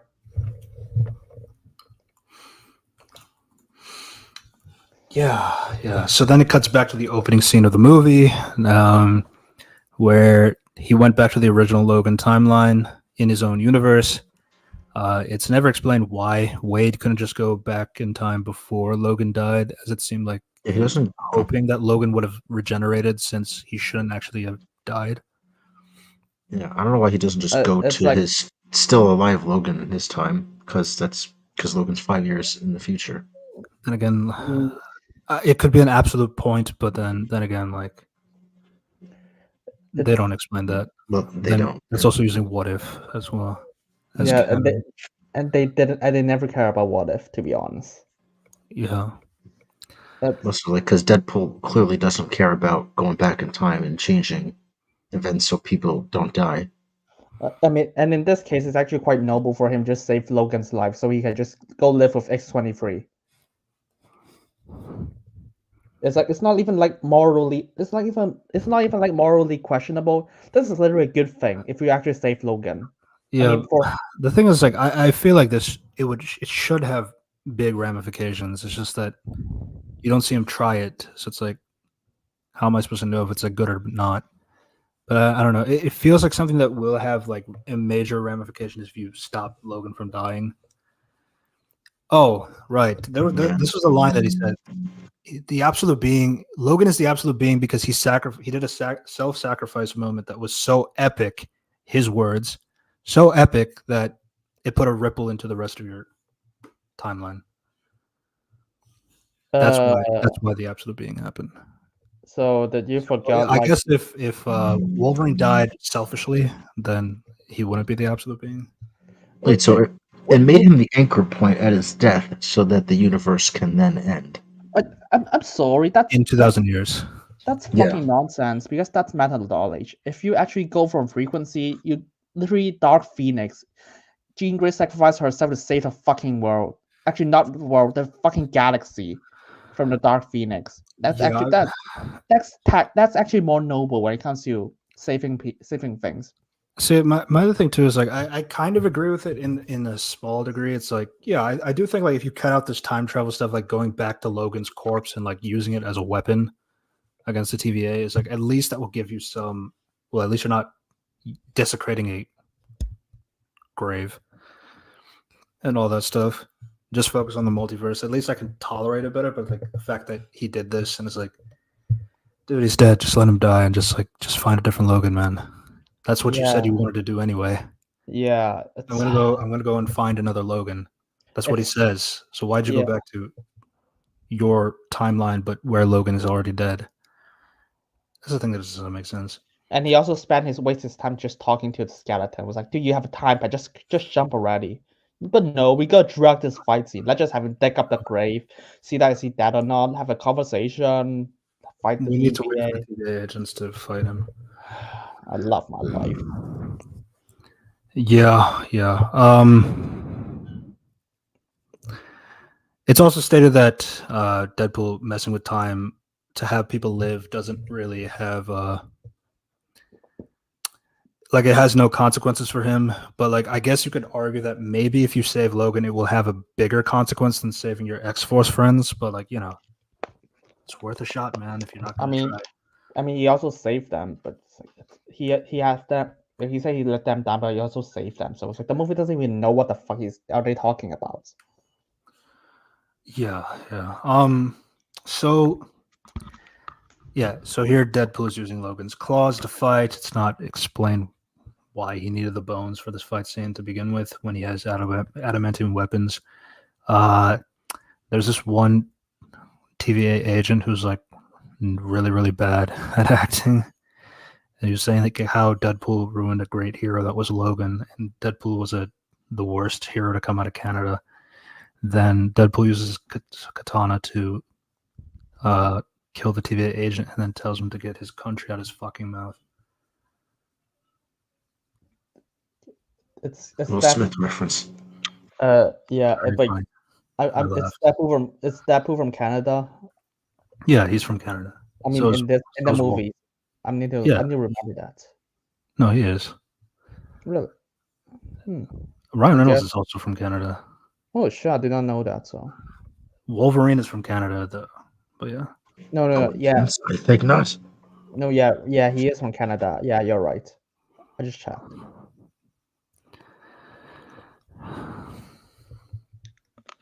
Oh, so So I rewatched the movie.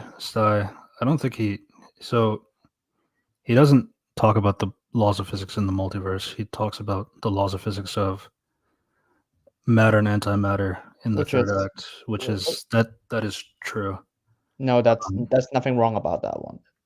Matter and antimatter. It didn't have anything to do with the multiverse relating to the laws of physics. Good. Don't worry, we do our home. We watch a lot of things just before we do this podcast. Holy shit! We find out a lot of problems. Yeah. Deadpool says he's going to find a new Logan, a live one, and then cue the montage scene where he goes across the multiverse to see different Logans. So here we go. That's all right, Sty. First one. I had to check to make sure, but like, yeah, I was able to confirm that. So I'm a fan casting guy. If anybody knows my YouTube channel, Red Devilos Reviews. So the first cameo was a Logan variant who is short, but he is not, the 5'3" short king like Deadpool says. He's much shorter than that. Like he's like 3'6" at best. I mean, it's like Bilbo from the Hobbit movie. It was like, that's basically your size. Mm-hmm. And I knew this was gonna happen, man. It's like I expected them to do a short Logan joke, because it's super easy to do that. But like the fact that he's like smaller, like you don't even give him a chance to at least be a reasonable height. And then it's like you have Deadpool talking to him. It's like, oh, look at this comic accurate short king talking to him like a baby. And then he's like, he's not even worthy to fight. So it's like he goes back into the time pad. Even I was like, I really hate that. That's so stupid because like, oh, you're so cute. I was like, dude, what the fuck? Do you remember how you treat Negasonic Teenage Warhead? And then she proved you wrong. Yeah, it's weird because of how also because like they celebrate how Wolverine's wearing the suit, something that the fans have wanted. only to also make fun of something else the fans want, to have him be Yeah, short. yeah, and again, it's like it's some people just don't really understand why people have wanted Wolverine to be short. Wolverine is like short, and a lot of it is one Wolverines are known. The animal is like known to fight much bigger animals. Mhm. It has like that feral nature that like no matter who he's going up against Oh, or what it's going up against, it will do whatever it takes to win. So it's like there's that, and then secondly, it's just kind of interesting seeing such a like somebody who's short, but he takes up big giants like Sabretooth and Omega Red and such. I don't know. It's like that's just something that people really like. It's that underdog nature. Like he's smaller than Cyclops as well, and not taller than him, like in the Foxverse. yeah. I You know, mean, things like that. even that was like, dude, do you know how not short 5'3" is? You can literally just go to your friends group, your friend group. It's like, yeah, you're 5'3", and how short do you think she is? It's like, actually, it's not that short. Like, it's Or actually just quite. go to a swimming pool, and then like if you drown in 5 feet, then you're probably shorter than that. Yeah, it's like 5'3" is not really that short. I'm sorry, and you just make a joke about it. It's like okay, just say that you're short. Ha ha ha ha. Don't say that you're comic accurate. That's it. And no one's gonna connect that to you're making fun of the comics. Or the fans who wanted somebody in that size. And it's like okay, fine, you do this, but then there's another cameo that happens later, which makes me more angry as to why they do that, and we'll get to that. But the second variant is Omega Red, which is the one that had one hand, the unkempt mane of hair.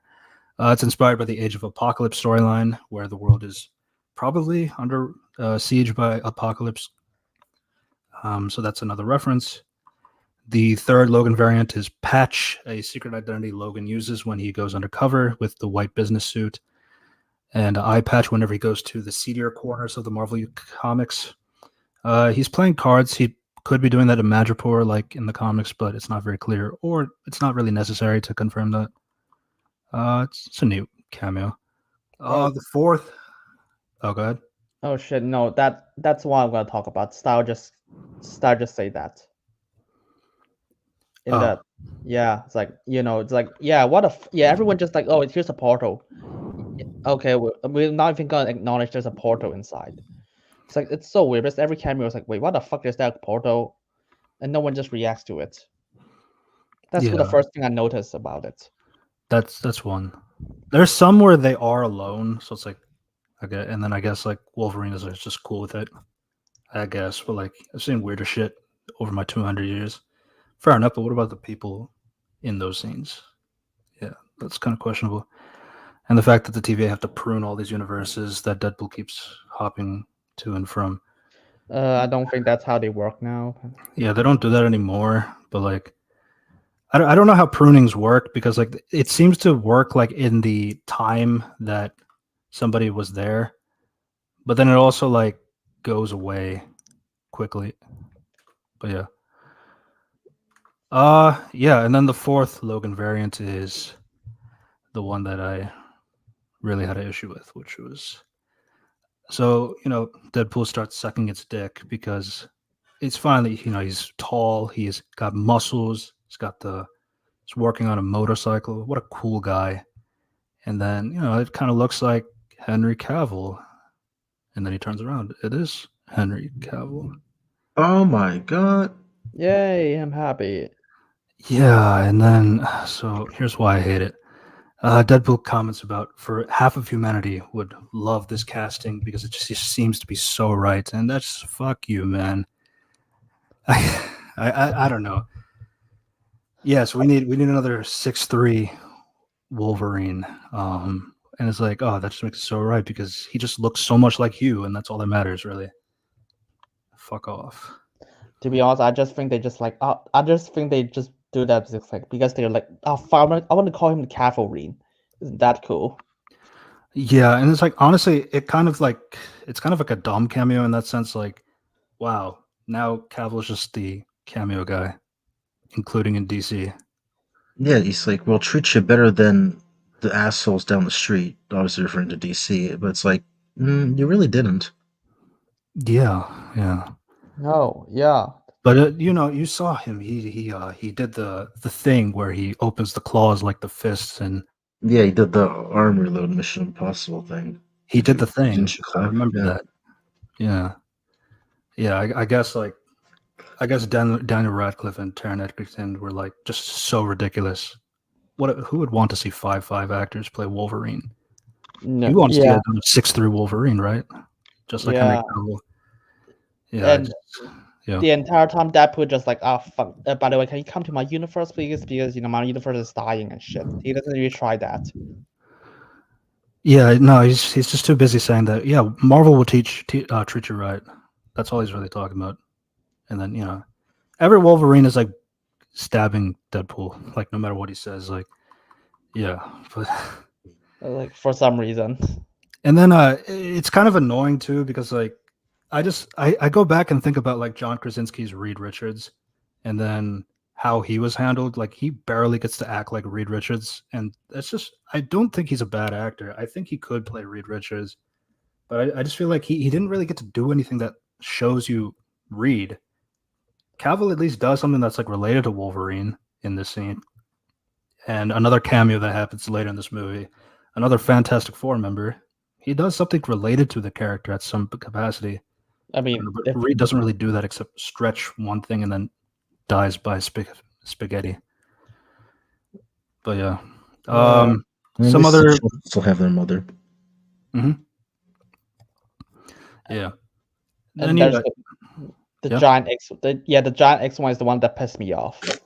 Yeah. So the fifth variant was the Sure. Old Man Logan, visually more accurate to the Old Man Logan's design, but like he has a shotgun. And yeah, the sixth variant is the crucified Wolverine.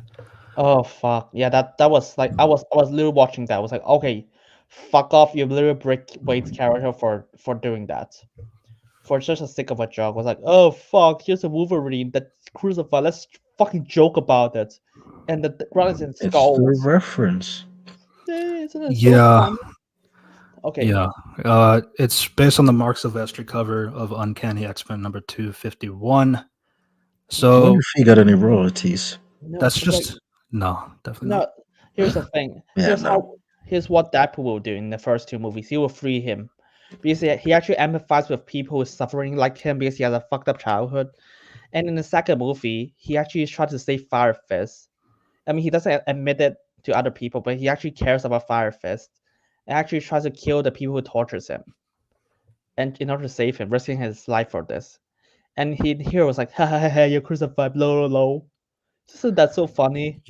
So just a small summary I already wrote up for. It's basically the story's about like Donald Pierce and the same villain from Logan, and his Reavers, the anti-mutant extremist group who tortures Wolverine. Logan is hallucinating about his past and the future of mutant kind. So yeah, that's just a cover. He's not actually Yeah, it doesn't like actually happen. crossed up with the skulls there. The story is like him like imagining like his hallucinations, but like that's not a real thing. Obviously it's like I get it, it's like you want to show the reference to the comic cover, but like sometimes comic covers are just like abstract, they're not literal. But yeah, there's another comic cover one that's better, which was the seventh one. First appearance Logan, from Incredible Hulk number 180. He's wearing the brown and tan But do you mean the suit. brown and yellow? That wasn't his Um, first appearance. Well, it's like the idea is like Logan fighting the Hulk in his first. That's like the idea, but the cover itself is inspired by the John Byrne one, Yeah. the Todd McFarlane cover. And yeah, Oh, there's yeah. a reflection to the Hulk in Wolverine's claws. Mhm. And yeah, that was a decent one.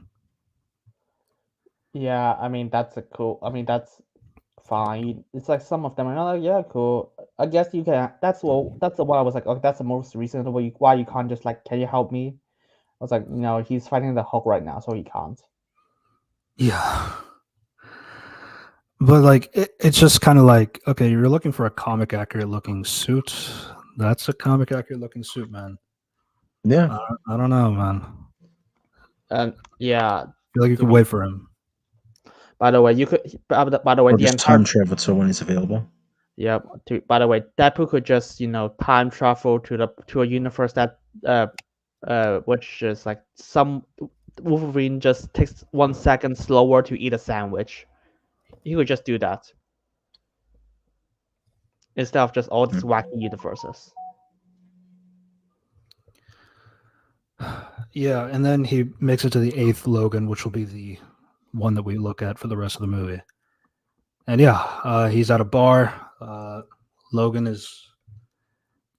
People don't like him, but it's not really typical Logan stuff. Deadpool tells Logan that he's needs help to save his universe. Logan doesn't care about anything. His claws doesn't come out properly, which Deadpool says that seems to be a common Logan problem over the age of 40. Funny. It's a I dead mean, joke. Haha, he's 200 years old, you dipshit. He literally mentioned it later. Yeah, but he's talking about the actor. Haha. Deadpool puts the gun to Logan's head. Logan still doesn't care. He drinks an entire bottle of alcohol. There's a joke saying that you can keep drinking. The audience is used to long run times. And then he passes out drunk. And then, you'll just have to do. But Deadpool looks inside, sees that there's a yellow suit, saying that it only took 20 fucking years to do this thing. By the way, that's going to be very important for a scene that happens later. Yeah, that's thing. So yeah, Deadpool brings the alt Logan back to the TVA, to the Paradox, with the explanation that Logan can replace the Logan of his universe. Paradox says Deadpool is stupid because you cannot replace an anchor being.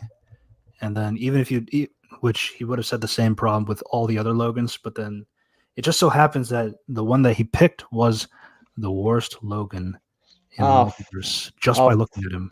Oh fuck, he must have joined Thanos to destroy the universe or something. He must have joined Hitler. I think there is a what if of where Wolverine is with the Nazis, but okay. His claws come on the swastika shape. Yeah. Oh my god, that'd be very painful. Yeah, so Paradox explains that Logan let down his entire world, and he said whatever Logan did is beyond forgiveness. Wow, that sounds really, really serious. I really hope they justify this build-up. I'm sure they will. Yeah, I'm sure they will. Maybe he got X-23 killed or something. I mean, actually, that still doesn't make it better, but that's something. You just got to justify why he's the worst one. I mean, why the fuck do you just say he's the worst one? Just say that he's not a good Wolverine. He sucks. Just don't say he's the worst one. He's ass. He's not him. He's washed. Yeah. Paradox explains. Yeah. So Deadpool asks, like, it's okay. Okay, fine. I made a mistake. Fine. How can I make this right? And he's like, I already gave you the options. So Wade is like, okay, I'm gonna go talk to your superiors. Because he's deemed to be special, so maybe he can have a conversation to see if he can reason with the supervisor. Again, the rule of incursions are never applied because of this predeterminism that Marvel has, and the fan expectations of where these characters can go and operate with zero consequences until they serve their contrived narrative importance. That's my note, by the way. Wait, to be honest, is that the line from the movie? No, that was my commentary. Of course, that's good. That's a good one. Yeah.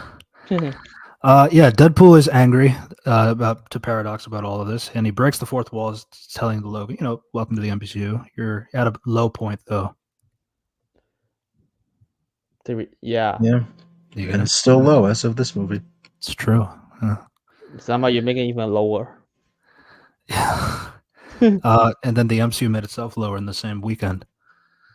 Yeah, so he demands to Paradox that he's going to speak to the supervisor, like Karen, and talk about this. Then Deadpool looks around the room and he notices that everybody is silent at this, meaning he realizes that nobody has talked to the supervisors about this, and they're operating out of order.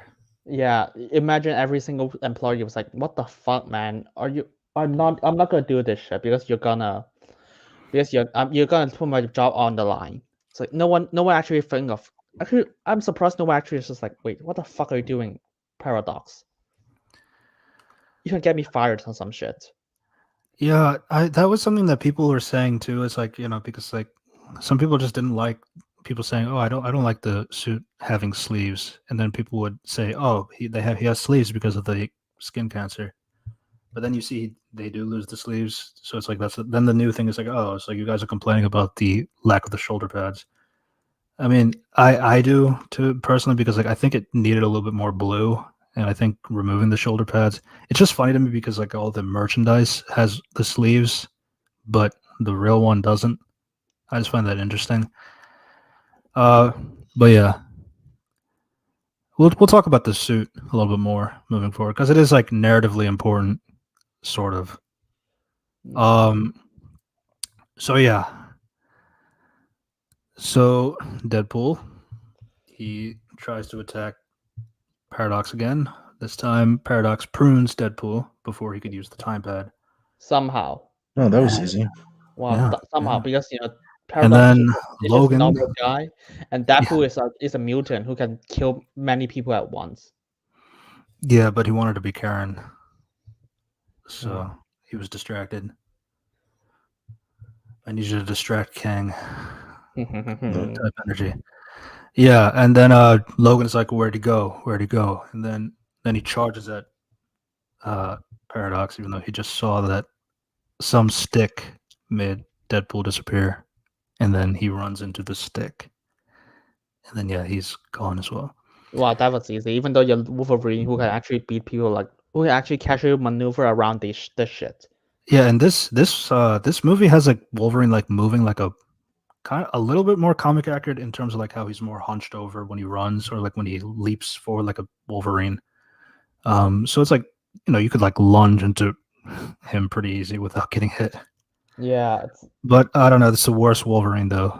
and So by the way, it's so Sure. lucky that the Deadpool just puts out a temp pad, and the temp pad suddenly doesn't just comes with him for some reason. Even though in I think past movies in the shows like they actually whenever that you touch something the thing comes with you. That's how it works. yeah, here it drops out of his hand and onto the floor. So yeah, Um, because they can't have a way for them to get out of the void because they need to spend the next 1 hour in the void. Yeah. So yeah, they're in the void, and Logan goes to fight Deadpool, and that shadow shot that's like in the trailer, like he opens the claws like super easily there, and then so just bear with me. The first time he tries to do the claws, like it's like very small, like he can't like it barely went over his knuckles. Then the second time he opens it like super easily. Then the third time they do it, they show it like slowly sinking out of his fist, which I really hate that. It's I'm like not sure what gross. that's about. Yeah. Yeah, it's like I don't know. It's like is he like a Logan that hasn't used his claws in a while or something? That used to be like in Old Man Logan actually in the comic, like he would not use his claws for like a long time because of what he did.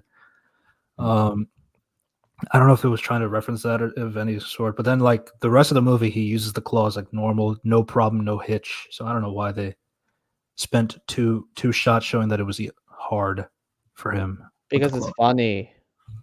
You get it? I don't really get the joke. He's old. Laugh. He'll be here till he's 90.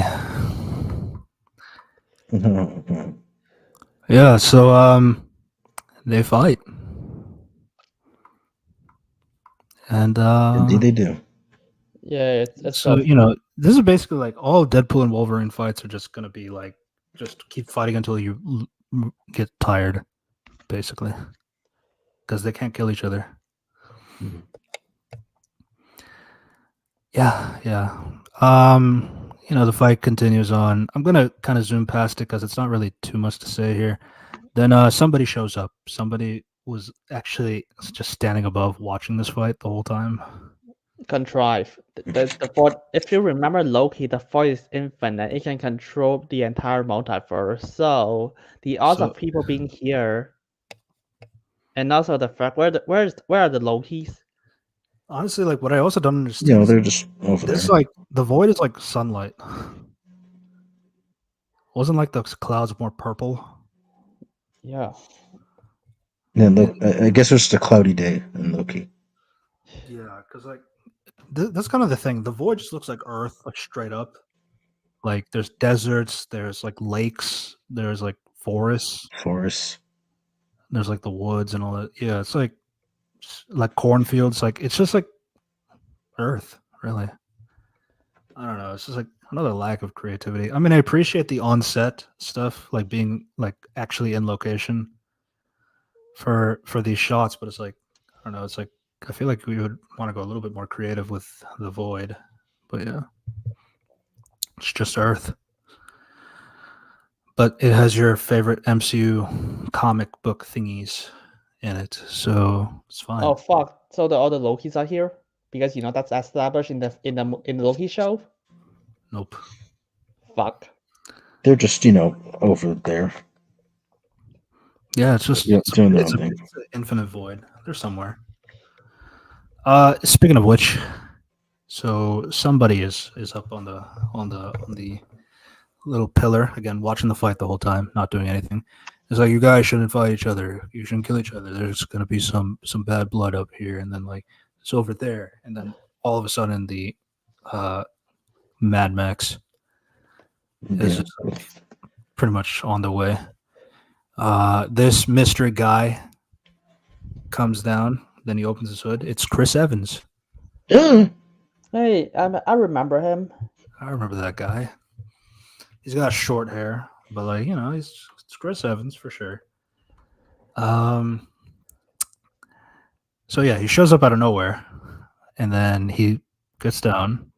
The Mad Mexers are like circling around them like bad guys, and then he's like, it's time to get ready. And then Wade is like, oh, he's gonna say the thing. He's gonna say the thing. Deadpool's like, what's Captain America? Avengers, flame on! Yeah, everybody cheered. Of It's course. Human Oh Torch. yeah. Oh Matt fuck! Ramos' tweet came true. Chris Evans, Human Torch. He's back. His peak. Yeah, he flames on. He flies. He fires at Pyro, the mutant that has firepower. Pyro from X-Men 2 and 3. Yeah, He's just back. the fire being. just still. just remember. And- So So Pyro is just sitting there casually, just holding a wrist out. You're trying to tell me that Pyro has the capacity to stop somebody who can go the power of a supernova? Yes. Fuck off. fuck. Oh yeah. I watched both movies again. I watched both movies just to remember what did I miss, and holy shit, that's insane. I was like, Yeah, killing a Kang would be funny. yeah. They'd probably do a back shot because they don't want to show Jonathan Major's face. But I would accept that if they tried that. Yeah. So I do believe they would remember Human Torch, mainly because like they wanted to do the whole, at least Ryan Reynolds. So- somebody that Subversion. the face that we recognize. At least that makes sense, and not Iron Man being Doctor Doom. Funnily enough, Hugh Jackman seems to have said before that he would only come back if Cap made a return. He was kinda right. Yeah. Speaking from a certain point of view. Okay, so I rewatched the Fantastic Four movie. Pyro not only just blocks Johnny's supernova fire, he also basically makes it powerless. He turns him off. Like Yeah, he like drains him of his fire. I didn't know he it was never finite. tries to flame on again later. So it's like seems done. Yeah, And then he Which is- falls like from 5 stories up, ragdolls his head on it's like steel. First, he He's fine. knocks on his balls first because that's Oh. funny, Oh right, yeah. and then Yeah. he ragdolls his head twice. okay. So in the movies, if you remember, okay, Mr. Fantastic say the supernova changes our DNA. So every power is basically in our DNA. What Yeah. power did, especially he sucks his DNA for some reason, and that was never a thing in the X-Men movies. It's just impossible, man. Human Torch is like an OD level superhero. Like there is no Well, not possible here. way that Pyro. This is Johnny Storm in his prime, by the way. So it's like he's had decades of experience at this point, and that's how he goes out. It's fucking pathetic. And I know it's meant to be a joke because haha, Wolverine and Deadpool say we didn't know that guy, so who cares? Yep, and fuck's sake, I hate this. And the other thing, so you saw that he just fall on his balls, slam his head, and he's somehow alive. I actually went back to watch the two movies, and it turns out he actually survived the falls like this. But Yeah, he has durability. but yeah. he also have to try to flame on a bit first whenever that happened in order to survive the fall. So you're telling me Pyro took away all his powers, and he survived that fall, which is fucking bullshit. I can only give it a benefit of a doubt if it was like temporary, and then he uses his power again, even though it's still bullshit. But like even then, it's like one attack somebody else. You don't have to attack Pyro. There was no reason to do that. Secondly, I don't even understand this logic. Human Torch can control fire too. Like that's not like he can also absorb fire from somebody else. So it's like I don't know. And then also stop firing. It's the Palpatine thing. Yeah, if it's clearly not working. Yeah. It's not working. Stop firing. Fly away. Do something else. Mm-hmm. Yeah, it's like, it's the Palpatine where he just keeps doing the lightning bolts instead of just stopping. Yeah, It's that critical drinker beam. It's like piss. You just do it and you can't Yeah, stop. you can't. Once you start, you can't stop. it's so weird because I was literally watching the Fantastic Four movie. It's like, okay, you clearly I don't even remember he can just shoot fire like this. But to be fair, he did. So it's like he did in this movie for after a long period of time. I only say that at least he did something like a Human Torch, unlike their previous version of Reed Richards. But that's like a very low bar. And he's also an idiot for this version. And they retcon his ability, just like, okay, you can suck his DNA out. Wow, that's insane. Yeah, that and it's like also like, he's a hothead. Of course he's a moron. No, fuck But that shit. This is 2 decades later. He's not stupid. No, not just that. Because and hotheads don't have to be stupid. I don't understand that. And in Rise of the Silver Surfer, his arc of that movie is to learn to humble himself and not to be irresponsible, reckless, a hothead, and any of that shit. He learns to, understand people. Like at least tone it down. Yeah. Tone it down, just like respect other people and stuff. So it's like, so if you tell me this Johnny Storm is suddenly an asshole again after that movie, I was like, fuck off. That's not possible. And to be honest, that's not even the worst offender here. That's actually later. Yeah, and honestly, like this is like, it's like you could have like some semblance of saying, like, oh, maybe this is like an alternate Human Torch who just happens to look like Chris Evans. I don't think so. I can't. No. I mean, there's no. I mean, he doesn't act like Johnny Storm at all in any iteration of the character that I know. He acts like a boys parody, like the boys parody of what you think a Human Torch would be like, what he would act like. He kind of just acts like that. No, I remember. I just think that he acts like the character from Scott Pilgrim. The asshole enemy. That's a good shout out. Yeah, that's the one. I was like, that's what I remember it. I was like, and this version was like, you do not act like Human Torch at all. Oh no, he's talking about the movie, the good one. No, yeah, the one Chris Evans plays the same character. Yeah, which is not Human Torch, despite people thinking that is. Yeah.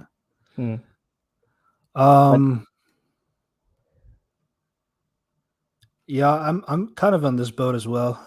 It is kind of an improvement, but also feels like a downgrade for the first film. I feel like the first film was just more memorable. No, I've seen for a lot of people at least. Here's the thing: Johnny is actually much better in the second movie because he actually went through a better arc. Yeah, but it's like Sue Storm, it's like what Reed Richards and the thing are actually kind of a downgrade because Yeah, yeah that's why I think the first film is like regarded better. yeah I mean There's a also, better balance of the heroes. and also like Silver Surfer is actually kind of good, pretty good as a character in this movie, except the fact that I was like, dude, why don't you just let him eat Mars instead of Earth? The planet with no people. Well, I mean, They never explain it's in the comics, but they never explain in this movie. So I was just wondering, just let him eat the other non-inhabitable planets. yeah. I mean, like usually when he's like well, I think that would be too much in the direction of somewhere else, and we're already 2 hours over. That's a discussion for another time. Yeah, but like Wolverine's like, we don't know that guy. Thought we did. So yeah, who cares about that Johnny Storm? And then Sabretooth comes out. It's like, I want you. And then here's something that I noticed. Like, so Deadpool's like, Sabretooth, your brother. It's like, that's not a thing in the comics. Sabretooth and Wolverine are not brothers. They're just rivals. X-Men So Origins, but that's an Origins. I know that, but like, I know Deadpool's saying that, but like, I would have liked it if Logan's like, my brother. It's like, I don't have a brother. At least let me know that this is a different Logan, or like he just doesn't blindly accept like the meta knowledge. I don't know. It's just like that's like a nitpick, but it's like I feel like it would have been something to like point out. But yeah. Yeah, so Wolverine doesn't question this exposition dump, but it could have just shown a difference. And then Deadpool says that people have been waiting for this fight for decades. Which is not true. No, the fight happened in the first X-Men movie. And you got your ass beaten. And Origins Wolverine. Yeah. But it's a different actor, sure, whatever. But like he still fought Sabretooth. Even then, nobody was really going out of their way to look for this fight. So yeah. Yeah, I wasn't sure about that. But if they were, they'd be disappointed here. Yeah, it's like killed in one slash. And then Sabretooth has an adamantium skeleton too, by the way. So that shouldn't be the case, but I guess. Yep. Mm-hmm. No, yeah. I mean, actually, I don't think this is the movie. No, I don't think it's. I'm talking about not in the X-Men Origins. Yeah, that's a comic thing. But yeah, it's if it Origins he doesn't have one, but so it's like But he can still like regenerate at the very least. But he was decapitated here. No, to be honest, even I was like, dude, I do not believe a second this Sabretooth could just die by one strike from Logan. No, I absolutely don't believe that. No, he literally fought quote unquote Deadpool in the first movie on the same power as Logan. And he actually beat Logan in X1. Mm-hmm. Yeah, so it was like, no, fuck that. That's insane. That's disrespectful. I hate that. Yeah, very good point, Jexpo. Yeah, he just dies in a one shot. Then he's but like it's all for a Furiosa joke, so it's fine. And people gotta remember Furiosa, I guess. Yeah. So then Pyro's like, Toad, you're up, and all Toad does is turn on a magnet, and then so this is something I noticed. So Deadpool walks behind Logan, then the magnet turns on, and because Logan is like heavy, the magnet gets Wade stuck under Logan. So if Deadpool was in front of Logan, that wouldn't have happened. Yeah, or just slightly sideways. Or I guess like maybe he gets pulled a little bit because of the adamantium swords, but like I don't know. It's not as comparable as an adamantium skeleton. And it's lucky they actually have this because not every character is made of metal. Yeah. Imagine they fight Sue Storm. It's like, oh fuck, let's use this metal against her. Because like you could talk about Magneto, but like Magneto is not made of metal. He controls metal, so it's like that logic doesn't really work. Yeah. Unless you're expecting a Wolverine one day, then that's a Colossus. It's kind of important. Maybe Colossus. Yeah. So the Runts capture Logan. Wade and Johnny and send him to Cassandra Nova. So yeah, Johnny doesn't but die. by the way, yeah, Johnny just say a bunch of nonsense here. It's like she's a cock sucking motherfucker. Actually, I'm not gonna remember that shit. It's just a lot of swear words to say that she's a cunt. Yeah.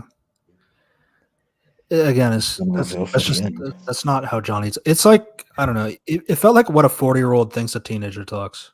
No, fuck that. Yeah, it's like it's insane because it's for a joke, and you completely ruin Johnny's character when it comes to like he learns to understand people, respect them, and now in this movie, it's like yeah, he's a cock sucking motherfucker. And, dude, I get it. I know that he's a villain.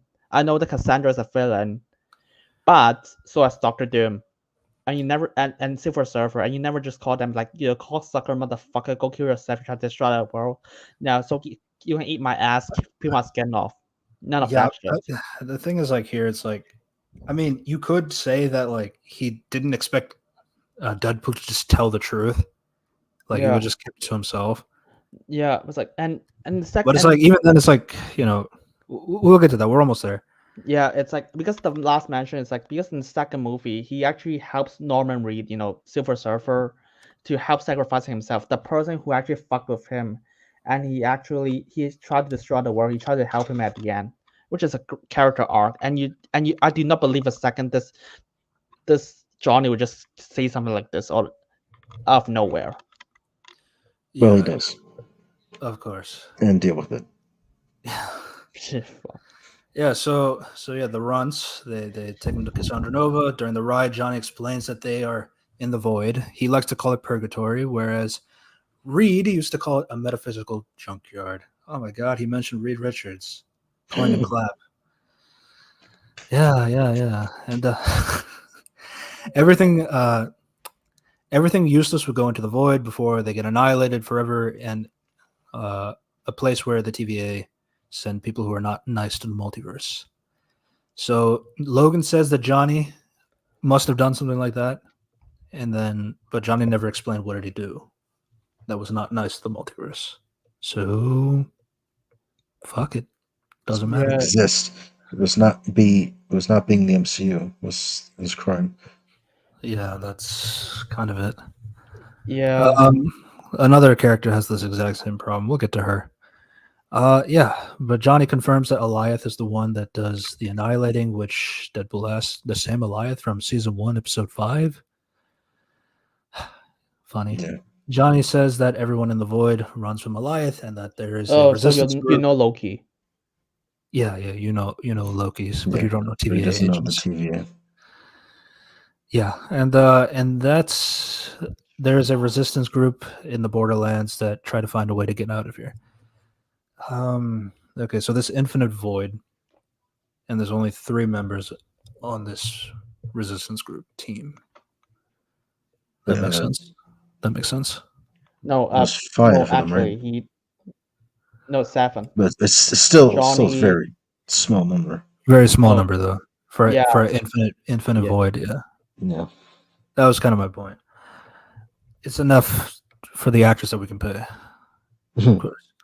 Yeah, so Logan suggests that they go find the others in the Borderlands to get back to the TVA, which Johnny says that is not going to be possible because in the void, you either get eaten by Eliath or you work for Cassandra Nova. Cassandra no. and her Oh, no. runts operate in the corpse of a giant Ant-Man. Your looks like Paul Rudd finally aged joke. It's all right. It's all right. Yeah. It was also in the trailer. She's interested in so.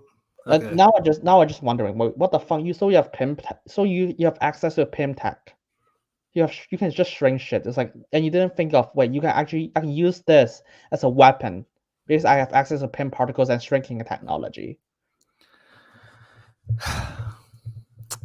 She's already a god. She doesn't need more powers. Hmm. We'll get to that. Yeah, so Cassandra meets up. She's in a wheelchair. And then she walks. The ableism. You're gonna get canceled on Twitter. Very, very funny. Yeah, and then she says she's interested in Wolverine because this is the first time of her meeting one. So yeah, there's no Wolverines in the void. That's kind of curious to me when I was watching. because there's like 1,000 Deadpools though. I don't know how any of this works. Yeah. Yeah, so she explains. Sorry. I said just ignore it. Don't think about it. Yeah. She explains that Xavier is her twin and they never liked each other. So she used the same comic origin of her and Charles battling in the womb and strangling him with an umbilical cord. And then how the TVA sent her here since she was a baby. Wow, how the fuck do you find food, water, and Yeah, and does anything? not meeting any of the Wolverines or the Blood. Someone Not had to really, raise not her. really. It's just more of like, damn. So there's like a bunch of Wolverines, a bunch of Lokis, but like this is the first time a Wolverine has been in the Void. It's kind of curious, but like it's not plot breaking. I just don't. It just goes back to like I don't really understand how the Void works outside of just we need these kinds of cameos or we need these kinds of people to exist in the Void. Trust me, I don't even know how does anyone survive if they drop it here as a baby. It was like, okay, how do you get food or water? It's a 4. You literally call it Mad Max. Yeah, and it's also like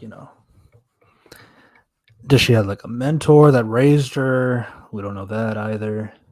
Never No, I mean- explained. I mean, she could just say that Magneto raised me and then I killed him afterwards. That'd be okay. Mm-hmm. Something. It'd be something at least, yeah. That's what I mean. Yeah, so my only comment on like using this exact comic origin like of strangling with the umbilical cord, then she was taken away by the TVA. It's just like it's kind of weird to make it directly similar to the comic version. Then I have to question the comic doesn't have her sent to the Void, but it's like I guess the comics are not canon. That's already been confirmed a long time ago. The more they keep making multiverse stuff, but yeah, yeah. So she said she has a good feeling about this. So she removes the bonds from the two. She turns her attention to the Flame Boy. And she says she's been trying to catch him for years, and this was the wrong time to make new friends. Yeah, it's almost like this is contrived. Yeah. He was smart for years, and then he just happened to find the two idiots that would get him killed. Oh, wait, that's a spoiler. Deadpool tells Nova everything that Johnny said to her, and Johnny stammers that he didn't say any of that. Yeah, Like I was like, why would Deadpool just do this? Like, what did he expect to happen? I was like, and this is supposed to be a guy who empathizes with people with tragic backstory, and this is a world where everyone is got thrown down and forced to survive for a long while. Basically he's like Fire Fist in Deadpool 2. Yeah. I mean, yeah, essentially.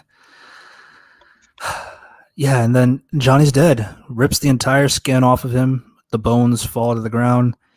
And then, first thing Wade says, not my favorite Chris. Very Fuck funny. you. What a respectful send off to the old Fantastic Four movies. Am I right?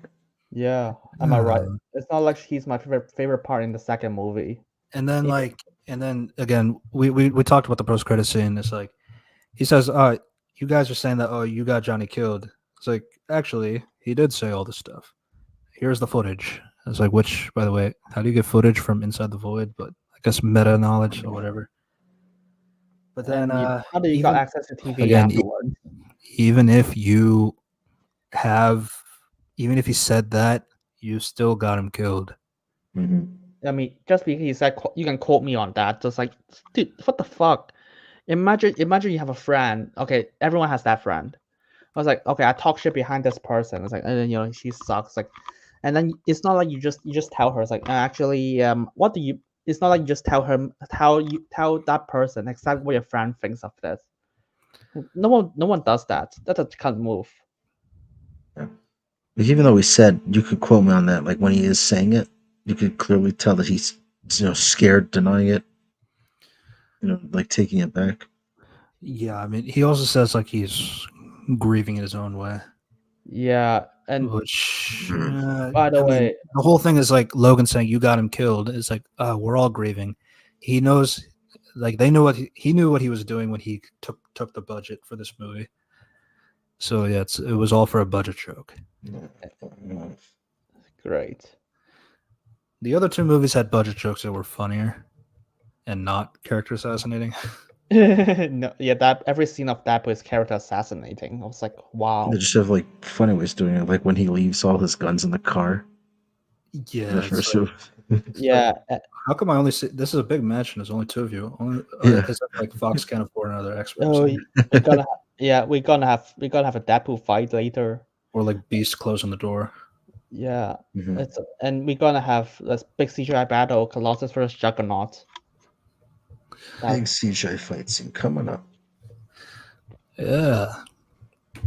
Better films. So yeah, Cassandra can see that Alioth is on its way. Wade tries to explain that Paradox is trying to destroy his universe, and he needs Logan to get back to help and save his universe. Cassandra doesn't believe that Deadpool is a world-saving type. Cassandra realizes that she hit a nerve when she said this. And she says that, either you help him or he makes Logan sing Music Man for the entire second act without any warm-up. Ha ha ha. Uh-huh. I get that Logan, reference. yeah, Logan asks where did Nova get the chair. She says that she got it once in a while, that there is an Xavier sent into the void. She never had met the real twin of hers, and he never seemed to care to find her.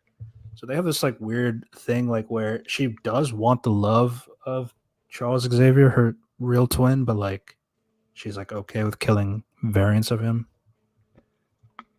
I guess. Also tried to kill him in the womb. Yeah, and then like it becomes more. This becomes more of a problem in like the third act, in particular. No, even this act, because Yeah. yeah. Yeah, so Wade's like, your Gen Z is always complaining about things rather than keeping things to yourself or just die. This gets Nova to say that she isn't like everybody else. Wolverine seems to match up with her well. She says that the TVA thought she was very scary, and she was sent to the void before she could even walk. So yeah, she's been here for a long time where she shouldn't be functional. Yeah. But she is. But she is. Cassandra loves being in the void because she's allowed to use her powers without any shame. She states that Charles never taught her how to control her temper. She also asks Logan if his version of Charles protected him or made him feel safe. Logan says that mutants were never safe. He gets angry and tries to attack Nova. She uses her telekinesis to pin him down to the ground and move him underground. Then Doesn't just kill him like Johnny. No. Because the only thing I can really say is that she was interested in Logan in particular because he's the first variant of Logan that she's ever seen. That's the only thing I could So give. was she going to pull him out of the ground then? I'm not really sure. I guess, but She just turns the attention to Wade. He has no beef with her. He wants to go back to his friends at home. So Cassandra says, could send you home, but I don't really want to. Then she inserts her finger through his skull, asks what he wants. oh no, she teleport first. Fuck. Well, yeah, it's like Wanda, kind of. Yeah. And so she inserts the fingers in the skulls, and then she says that Charles could end somebody's mind with a thought, but she has to get her hands dirty. So yeah. Wait, how do you kill Charles again? Element of surprise. Sure. So yeah, the flashback.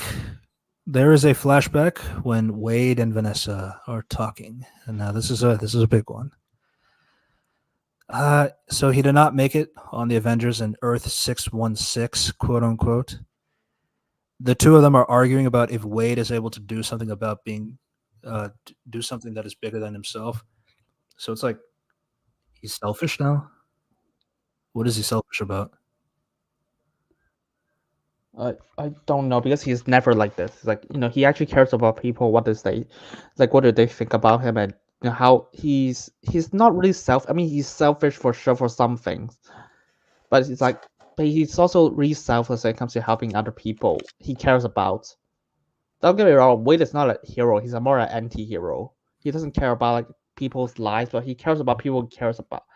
He cares about and he actually sympathize with. Yeah. So that was something that I noticed. Like, do something that's bigger than yourself. It's like I just never really got that sense that this is what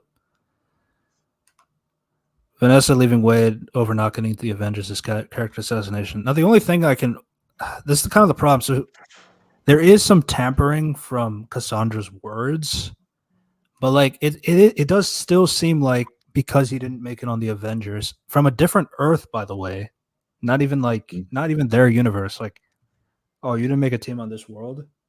Why didn't you try another world? If you can go to this world, you can go to another one. Surely, but meta, the MCU's Jesus.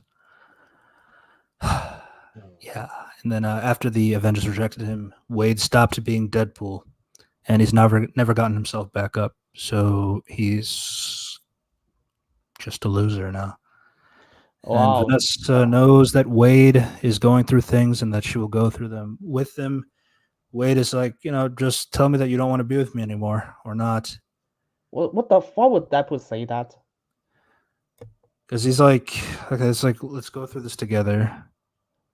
Okay, yeah, this is the kind of thing like, oh, like in the past movie, you go through things together aside from the cancer stuff because you don't want her to feel sad that they would die.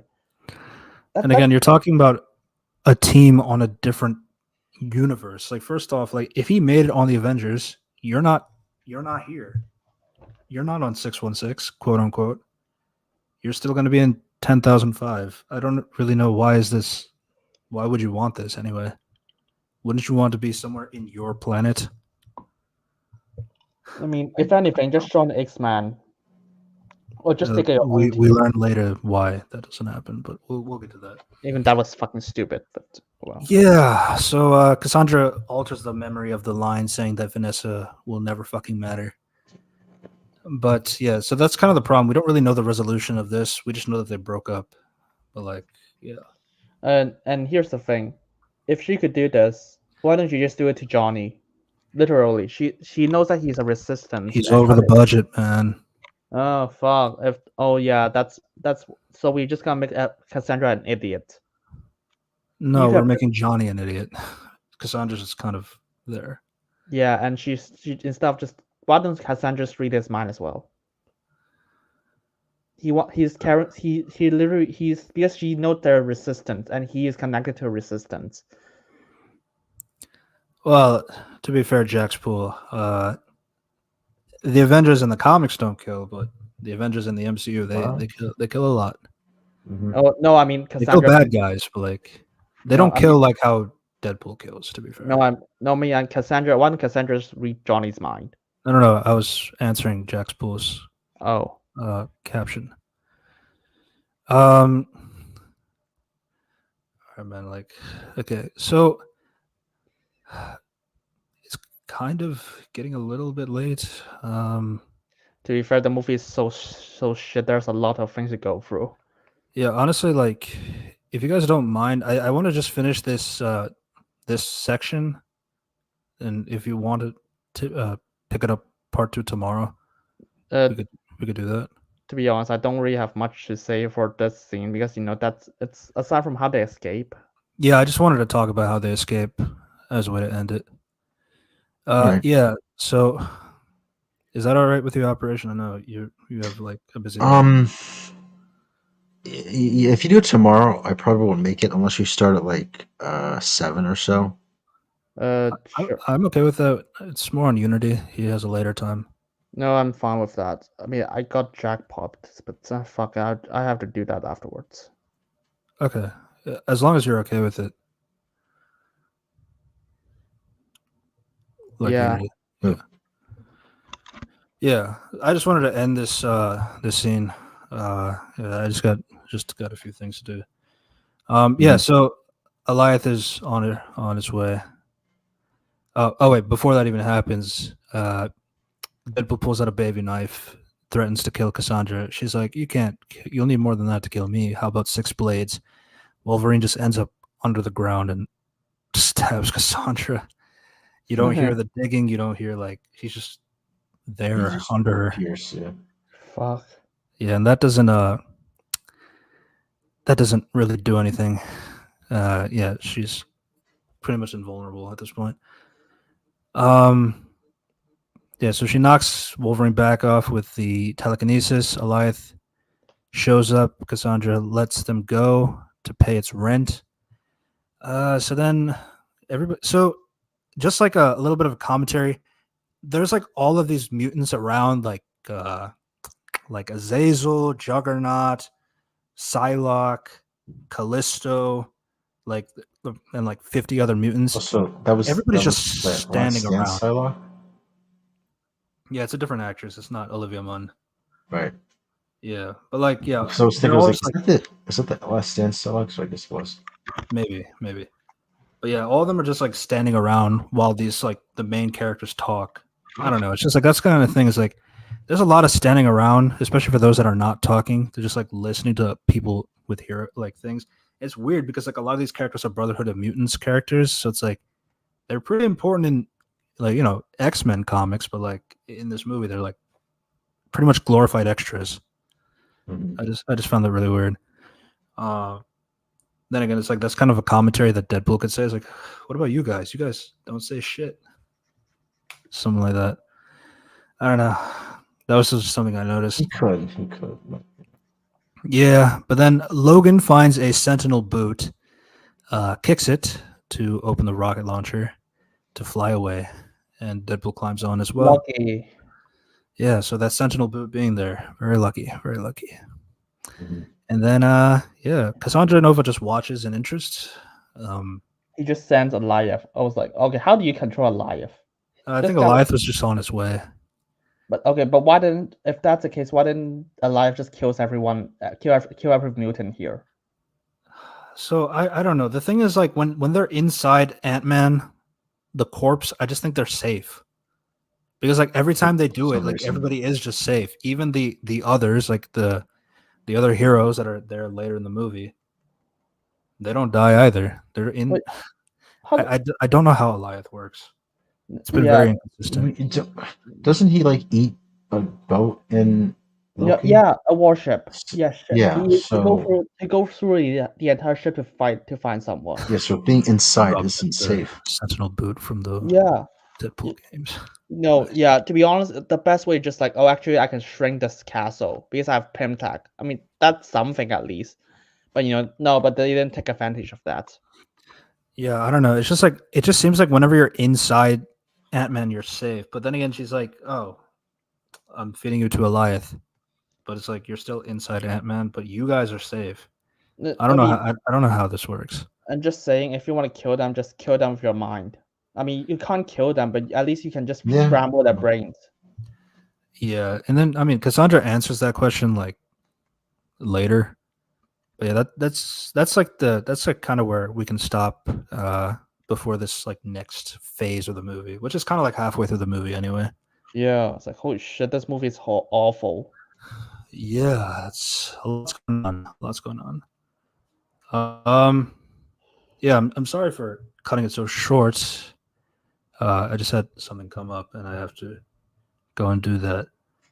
But yeah, we're gonna pick it up tomorrow, and finish the second half of the movie. Yeah, Jaxpool, it's really great to have you here, man. I appreciate it. Yeah, it is. You too, Sty. Yeah, Unity, say goodbye to the people. Yep, goodbye. Yeah, I want to talk about it more, but oh well, someone's important, so it's fine. We're gonna talk about it tomorrow because the later half is even worse. Just saying. Yeah. Oh yeah, Yeah. absolutely. Yeah. Operation, it's good to have you again. Yeah, good to be back. And Again? yeah, we'll try. We're gonna do this again tomorrow, 7 p.m. Eastern Standard Time. So be there or be square. Mm-hmm. We'll see you next time. Goodbye, guys. Bye. So long.